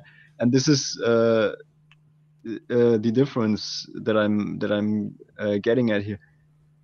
These people simply have no experience with these things. That's why they actually think that what they're proposing is gonna work when it won't. Right. Well, in this one individual I'm talking about, in the same breath, and you could watch the public forum, in the same breath, he said, we'll never win the war on drugs. So there's kind of a disconnect in this guy's own mind. But yeah, the idea that people can use drugs and escape a horrible fate is totally alien to these people. Like money, lots of times people use drugs and it doesn't end in disaster. And for somebody like me who's been on the music festival scene for a while, it's usually somebody being irresponsible that leads to tragedy, or alcohol. Alcohol is almost always involved in these kinds of deaths. Alcohol. Go ahead. Yeah, go ahead. Oh no, I was going to say, but they don't understand. I got into it with somebody a few years ago. They thought that magic mushrooms were somehow addictive, and I'm like, you don't see people laying in the gutter with a magic mushroom addiction. It doesn't happen like that. Yeah, this is again these kinds of drugs, magic mushrooms, LSD. I've never done mescaline, but I assume mescaline it applies to mescaline as well. These drugs are not addictive. Mm-hmm. These drugs are not addictive alone for the reason that being high on those drugs is like running a fucking marathon for your brain. Right. And in many instances, they're reverse addictive. They won't even work if you try and take them the next day. Like in cases like MDMA or mushrooms or acid, you need to drastically increase the dose for it to even work.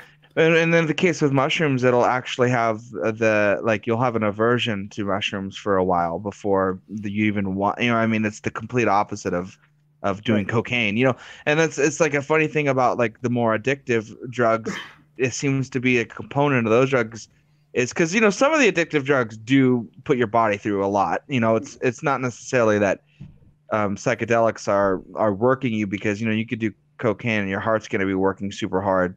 But the key component of that high is wanting more drugs. So once that sort of drops out, and once, the intoxicant is more of a journey and less of I'm going to get high, you start to see it evening out a little bit. Yeah, because if you look at it that way, where it's like, I want to get high, what it is it's just like a lust to manipulate your brain chemicals, and in a way, sort of abusing what you have, and that just that spirals down to a very bad place. Right. And what we're finding out now, the people that are on the avant-garde of this, like all the soldiers with PTSD, what's actually working when we treat those people? Ecstasy, mushrooms, psilocybin. There's a few days ago, I watched a segment of Joe Rogan. Joe Rogan did an interview with a war correspondent from the Iraq War, and he talked about how basically one treatment with ecstasy helped him overcome this stuff. And he did a shit ton of ecstasy. This was, he said, 200 milligrams, 125 milligrams initial dose, and as soon as it started, as soon as he felt it, another 75 milligrams. This is a lot of ecstasy. This would be a for me, for someone who's somewhat anorexic, because ecstasy is body weight. You need to dose it according to your body weight. For someone like me who barely weighs anything, 200 milligrams of ecstasy might kill me. Mm-hmm. No, I get you. Throwing that out there. I mean, hell, they used to prescribe it to people with failing marriages. I mean, I honestly can't think of anything better that would. Really? Yeah, absolutely. I can't think of anything better to bring two people together. Sit them in a room, fucking dose them with some MDMA. They're gonna love each other in 20 minutes. Yeah, I have only done ecstasy alone, and I can tell you, ecstasy is not a drug you want to do alone. No, it's not. I don't know why you would even do it. It's a waste. Total waste. Yeah, no, it's not just because it's a waste. I think I have never felt more lonely in my entire life. It was fucking horrible. Yeah, well, because it's all about. That's the thing about MDMA is it's all about other people. It's the happiest meth there's ever been. Because that's what it is. It's just one chain off of crystal meth, and all the amphetamines are pretty much like that. They're so super similar. Right. But, you know, the amount of music, I've been to plenty of music festivals in my life and gatherings like that, electronic dance music, Tiesto concerts. And the amount of people that are on drugs versus the amount of people that actually suffer a negative consequence is wildly disproportionate. Like most people are not dying at these festivals. Most people, you know, it's not like that. Most of them, the time they go off without a hitch, and there's not really a problem. Well, and even if there is, I think there's a certain level of self-agency you have to allow people to have when it comes to drugs. Like, it's not going to help anybody for the government to sit there and say, you can't do that. Somebody, Yeah, I mean, if somebody's going to do it, they're going to do it. I don't care if you sit home and inject bleach in your veins. Like, why is that my problem? Retard. Exactly. Fucking. I'm an absolute individualist. Like, I really am. Like, even you can't stop people from doing anything. You certainly can't stop a lunatic from doing anything. And if you try to, you just end up robbing regular people of their liberty. I agree with that up until the point where I do want to enforce laws on like murder and rape and all that stuff. But yeah, you know, that stuff that violates the non-aggression principle. That's different. Yeah. Okay. Yeah. But yeah, even that's like reactionary. Driving while intoxicated is another one of those things. Yeah, for yourself, if you drive your car against a tree on your property, I don't give a shit. I think to a certain extent we do need to have laws, because say, you know, people who are like lunatics, like you have say somebody's like a sociopath or a psychopath, they might, you know, harm somebody, like they don't really have obviously any recognition of empathy or anything like that, but they do realize the cold hard law. Like some people of a personality like that might not do certain things because they don't want to get busted. You know what I'm saying? You need laws for like the 1% of the population that says, yeah, well, it wasn't illegal. Right. But things like murder, you're not going to be able to enforce that until after somebody's murdered. It's not a preventative law. Yes. You know, it's a reaction. Drunk driving. I've been through a number of drunk driving safety classes, believe me, for all the times I got arrested. And the one thing that they say in every one of them, they say, all right, well, you know, if you got arrested this time, that there's probably at least 400 other times where you're driving drunk and they didn't catch you. And it's true. It's true, though. Which, if you take their own numbers, it makes it sound like drunk driving is a statistically insignificant problem if you only get caught once out of every 400 times. Yeah, not that I'm advocating for it. Okay, but it is not about getting caught. It is about operating machinery, specifically machinery that puts other people in danger. That's the point. That's something. I don't have a driver's license for almost 10 years because of weed.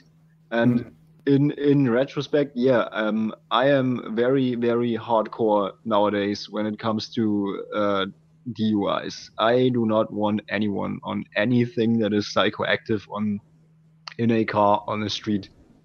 Well, see, here's the thing, though. If I hadn't been drinking, I would have had the sense to not drive. But I was drunk, so I didn't know what the hell I was doing. Right. That's the other thing. Right. And so that's kind of what it is. It's like it's like a law that, like, you know, it's in place to ultimately protect you and others when your like brain is, you know, impaired by substances. You know what I mean? Right. But it doesn't act, as far as like in practical effect, it didn't stop me from physically getting behind the wheel. Right. It just that's caught true. me after the fact. And there were a bunch of times they didn't catch me, you know, so if I was thinking clearly, I wouldn't have been driving. This goes back to what we were talking about earlier, that it's so bizarre that they don't see alcohol as a drug. Like, I was fucked up. I didn't know what I was doing. I think, I mean, maybe more social awareness to the effects of substances. I mean, I guess educating people before they even dabble in these things, that might be a little bit, you know, something that might help so that you don't have to be as authoritarian. That comes up is how in America, you're supposed to be an adult when you're 18, but you can't drink till you're 21. You can't buy a handgun till you're 21, but you could be in the military at 17.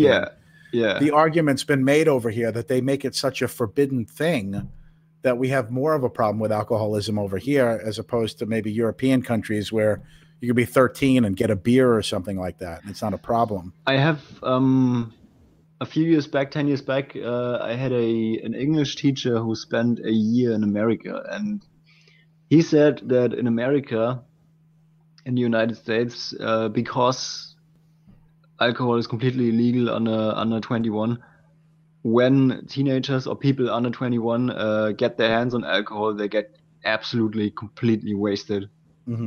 just because there's the opportunity at hand. And that is different in Germany, for example. In Germany, beer and I think wine are legal from 16 upwards, and hard alcohol, schnapps, and liquor, I think you call it, is legal from 18 onwards. And I think if your parents allow you to drink, I think that's legal as well. Right. Well, see, in America, one of the big problems we have is prolonged childhood. They do. There's this paranoia in America to protect childhood innocence, which is hilarious to me, because like when I was a kid, I was looking at more fucked up things than the adults even knew existed. And now with the internet, my own daughter's telling me shit that I never even would have known. So there's this real hardcore, almost puritanical drive to protect childhood innocence.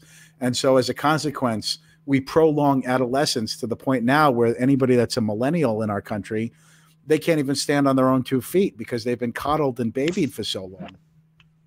I mean, it's by design, really, when you think about it. I mean, it's a perfect way to create a people who are totally down with the government controlling shit. Yeah, but only if they are the government. The government is only cool if we are the government. Yeah, well, you know, and like that's the way this is the way that government is supposed to be. The government's supposed to be scared of us. It shouldn't be the other way around. Yeah. They work for us. You know what I mean? Because I mean, we're the ones who put them in office. They're supposed to represent the collective. Right. The collective. That's kind of a weird way to say it's true. You know I mean, they're supposed to represent people, and they should fear the citizens over being tyrants. It's a very classic concept. Well, here's an interesting thing. In Virginia, this ties into my campaign and exactly what we're talking about here. Right now in the United States, you're kind of an adult when you're 18, and you're able to buy cigarettes and tobacco products, chewing tobacco, snuff, and whatnot. Sure. I don't know if they have snuff in Germany, Tommy, but basically it's like right? powdered tobacco that you can snort like cocaine. Yeah. Funny enough, the only people around here that do it are like old black women. For some reason, that's the demographic of people that. Isn't that like a Southern thing? Yeah, like I didn't even know about it till I moved to the South. But I got a friend of mine that has a snuff bullet. Like he just taps a little bit of like powdered tobacco out on his hand and like snorts it. It's crazy. That seems like it would be really damaging to your nasal structure. Yeah, but this is America. Like, do whatever you want. Yeah, I know, but it's like that's like a powdered plant. I think other things like that you snort and they like dissolve into your nasal capillaries. Like that's plant matter. It's like, what the fuck are you doing? Well, that's what they want to do. But go for it. You're not gonna catch me snorting tobacco. Well, a little background here. You guys might have heard about the Virginia governor a couple of weeks ago. He came out and he got caught saying that he supported infanticide, killing babies after they were born. And then he was doing a blackface routine in his yearbook. And then he got caught doing blackface again, dressed as Michael Jackson. And anyways, he just signed a bill into law that goes into effect in July of next year, that if you're an adult between the ages of 18 and 20, you can no longer buy or possess tobacco products. Now you have to be 21 to buy tobacco. Now, I've talked about this in my sheriff's campaign. Do you really think that everybody ages 18 to 20 is going to stop smoking cigarettes as of July of next year? No. Now they've created a black market for it. Now they've made it dangerous. Now they've created a justification for the police to go after people who have cigarettes. Maybe they look too young. Now it's probable cause to pull you over and cite you and give you tickets. And ultimately, they're just going to end up catching stupid people who don't know how to order cigarettes off the internet. So that's something I said very clearly, and you could see it in the video I posted. I'm not going to enforce that law. As sheriff, that's not happening here. If you're an adult, you're an adult. If you want to buy cigarettes, you should be able to buy cigarettes. It's not going to happen under my watch. But it's a perfect example of what I mean about trying to stretch childhood into your early 20s. You can join the military when you're 17 years old. You could die overseas. Most of the military are kids ages like 17 to 21. But now you can't buy cigarettes if you're a Virginia citizen. Total bullshit. what happens if you are in the military and you are under 21 and you have tobacco products?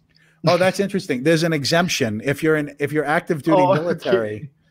Right, which again, now that's problematic for me too, because now you're setting up different classes of people. Yeah, But everyone's equal, but if you're in the military, you're more equal. Right. It's ironic because now the military, if you're active duty, they have a tobacco-free policy. So it doesn't matter because but if you're in the Guard or the Reserve, like say you're just a weekend warrior in America, they've got the National Guard and the Army Reserve, where you work 1 weekend a month in the military. And like normally you're just a civilian, but 1 weekend a month you go in the Air Force or the Navy or whatever. Those people aren't protected. So if you're in the Air Force on the weekends, you still can't have cigarettes until you're 21. But if you're active duty, you can have cigarettes, although active duty military prohibits you from having cigarettes. You see how this goes? It's just really convoluted. Invictus said in the chat, but yeah, these same people want to lower the voting age to 16. Yeah, that's the other thing. Yeah, not really. The Democrats want to lower the voting age to 16. Mm-hmm. Yeah, that's why for me, my own personal worldview, and when I'm sheriff, everything that I'm going to do, I think it should just be standard. You're 18, you're an adult, and you have all the privileges and detractions that go with it. All right, so if you're an adult, you have all of the privileges of that and everything that goes along with being an adult, all the responsibilities, the pros and cons is what I'm trying to say. Yeah, well, it's definitely something that is, I mean, the prolonged adolescence is definitely an issue, especially when coupled with the sort of like millennial attitude of, you know, the world owes me. You know, it's just it's a bad combo. Right. So, I mean, that's where we are as a society, though. Like, I think, like, I'm really hardcore on that. Like, everybody should actually be equal. We should all arrive at adulthood at the same time. It should be fucking 18 and that's it. End of story. Because in America, you could buy like a shotgun or a rifle at 18, but you can't have a handgun until you're 21. Like, that's kind of weird to me. And interestingly, when I was in the military, they gave me a handgun and an M16 A2 rifle when I was there. And so this was interesting. I was under 21. I had a rifle and a handgun, but if I left the Air Force Base as an 18-year-old kid, I couldn't bring the rifle with me because it was a military rifle. I could only leave the base with my handgun, which I wasn't legally allowed to have if I were a civilian at that age. So it boggles the mind. The other thing that this governor did in Virginia, when he took office, he signed 800 bills into law. We have 800 new laws now, and nobody knows what the hell they are. I mean, you could find out what they are. It's not a secret, but nobody really knows, you know. Well, especially because the legislative language gets so broad and specific and lawyery. It's like none of our laws are written in plain, you know, actual layman's English. I know that upsets me no end. Because here in Virginia, because we're a Commonwealth, we have the General Assembly that makes the laws for us. Like there's not like a ballot initiative. Like if the people circulated a petition because they wanted a new law, we couldn't do that and get it on the ballot here in Virginia, like you could like in Colorado, for instance. Yeah, ballot initiatives are a really good way for people to get their political ideas into the bloodstream of the American politics without actually having to running for something. But I guess, yeah, the Commonwealth is a totally separate structure. Mm-hmm. Yeah, it's really it's a bizarre scenario. And these people, we don't really need this many laws. Like what happens is something will happen that they didn't have a way to fuck somebody over because they didn't have a law for it. And then they always have this mentality, we're going to pass a law to make sure this never happens again, no matter how obscure it is. And of course, you can never prevent things from happening again. If it was that easy, you just make murder illegal and there would never be another murder. And of course, it doesn't work like that. Yeah. Well, guys, I am going to pop off here. I am starving. I got to cook some dinner. I'm pretty hungry as well. Really awesome talking to you, Will. You're always welcome back anytime. It's just a pleasure having you, man. Yeah, Will. I really enjoy you guys. I'm glad that I found you guys. Yeah, no, I'm glad we connected with you as well. It's been great. Every time we talk to you, it's been a blast, and your fans are awesome. I mean, some of them have continued to watch our shows, so we're very grateful to you and your friendship, and you sharing kind of like what's on your mind. Yeah, Monday nights are usually kind of busy for me, but I always try and catch you guys at least a little bit during the course of the week. I'm not going to say I listen religiously. No, we don't expect you to. My time has become I'm a very leisurely guy, but now that I've been running for sheriff, like my entire life has changed. Like my time is not my own anymore. Yeah, no, I'm sure. Well, anyway, thank you for giving us some of your time to talk with us. We will be back next week, everybody. This has been fun.